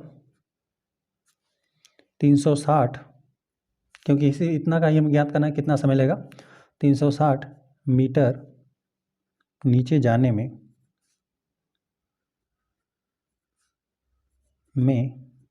लगा समय बराबर 360 में हमने बताया कि यहाँ पर 1 मिनट का समय ले रहा है, तो 6 मीटर जा रहा है, तो कुल इतना मीटर है, तो इतने मीटर में आप 6 से भाग दे दीजिए, लगा समय सिर्फ रहेगा मिनट में जो कि आएगा। ठीक है, अभी हम लोग लिख देंगे 360 में 6 से भाग देंगे, 6 का पहाड़ा 6 बार पढ़ेंगे तो 36 आता है, तो यहाँ पे आपको 60 मिनट लगेगा। ठीक है, 60 मिनट, इसी को या फिर इसी को कहते हैं 1 घंटा बोल देते हैं। ठीक है, 60 मिनट में 1 घंटा होता है। अतः हम लोग नीचे से लिख देते हैं, अतः जो उत्थापक है को खानकुपक में ऋण 350 मीटर पहुंचने में 1 घंटा, या घंटे लिख सकते हैं, 1 घंटे लगेंगे। प्रश्न यही दिया था, एक उत्थापक था जो कि एक खानकुपक में, मतलब कुएं में समझ लीजिए कि नीचे जा रहा था। भूमि तल से दे दिया गया था 10 मीटर ऊपर, यहाँ पे ऋण 350 मीटर यहाँ पे नीचे तक का आपको याद करना था, और बता रहा था कि जो भूमि से ना 10 मीटर ऊपर भी था वो, और यहाँ पे 350 मीटर नीचे तक आपको जाना था। तो यहाँ पे कुल दूरी हमने जोड़ दिया कि वहाँ पे जो उत्थापक है वो कुल कितनी दूरी तय कर रहा है, मतलब कुल कितना नीचे वो जा रहा है। तो यहाँ पे 10 मीटर यहाँ पे जाएगा तो भूमि तल पे पहुँच जाएगा, भूमि तल से 10 मीटर ऊपर था, यह जोड़ दिया हमने, और भूमि तल से जो नीचे था वो हमने जोड़ दिया। उत्थापक द्वारा चली गई कुल दूरी ज्ञात हो गया 360 मीटर। अब यहाँ पे प्रश्न में हमें दे दिया गया था कि उत्थापक जो था 6 मीटर प्रति मिनट की दर से जा रहा था, मतलब 1 मिनट में 6 मीटर वो नीचे जा रहा था। तो जो कुल दूरी थी 360 मीटर, इसमें हमने 6 से भाग दे दिया, तो हमें मिनट में पता चल जाएगा कितना मिनट लगा। 360 में हमने 6 से भाग दे दिया, तो हमें पता चला कि 60 मिनट में ऋण 350 मीटर वो पहुँच जाएगा, या इसे 1 घंटा भी बोल देंगे। अतः उत्थापक को खानकुपक में ऋण 350 मीटर पहुंचने में 1 घंटा समय लगेगा। तो इस प्रश्नावली में कुल 7 ही प्रश्न थे, सभी प्रश्न हल हो गया। वीडियो पसंद आए तो वीडियो को लाइक कर दीजिए, यदि चैनल पर नए हैं तो कृपया चैनल को सब्सक्राइब कर दीजिए।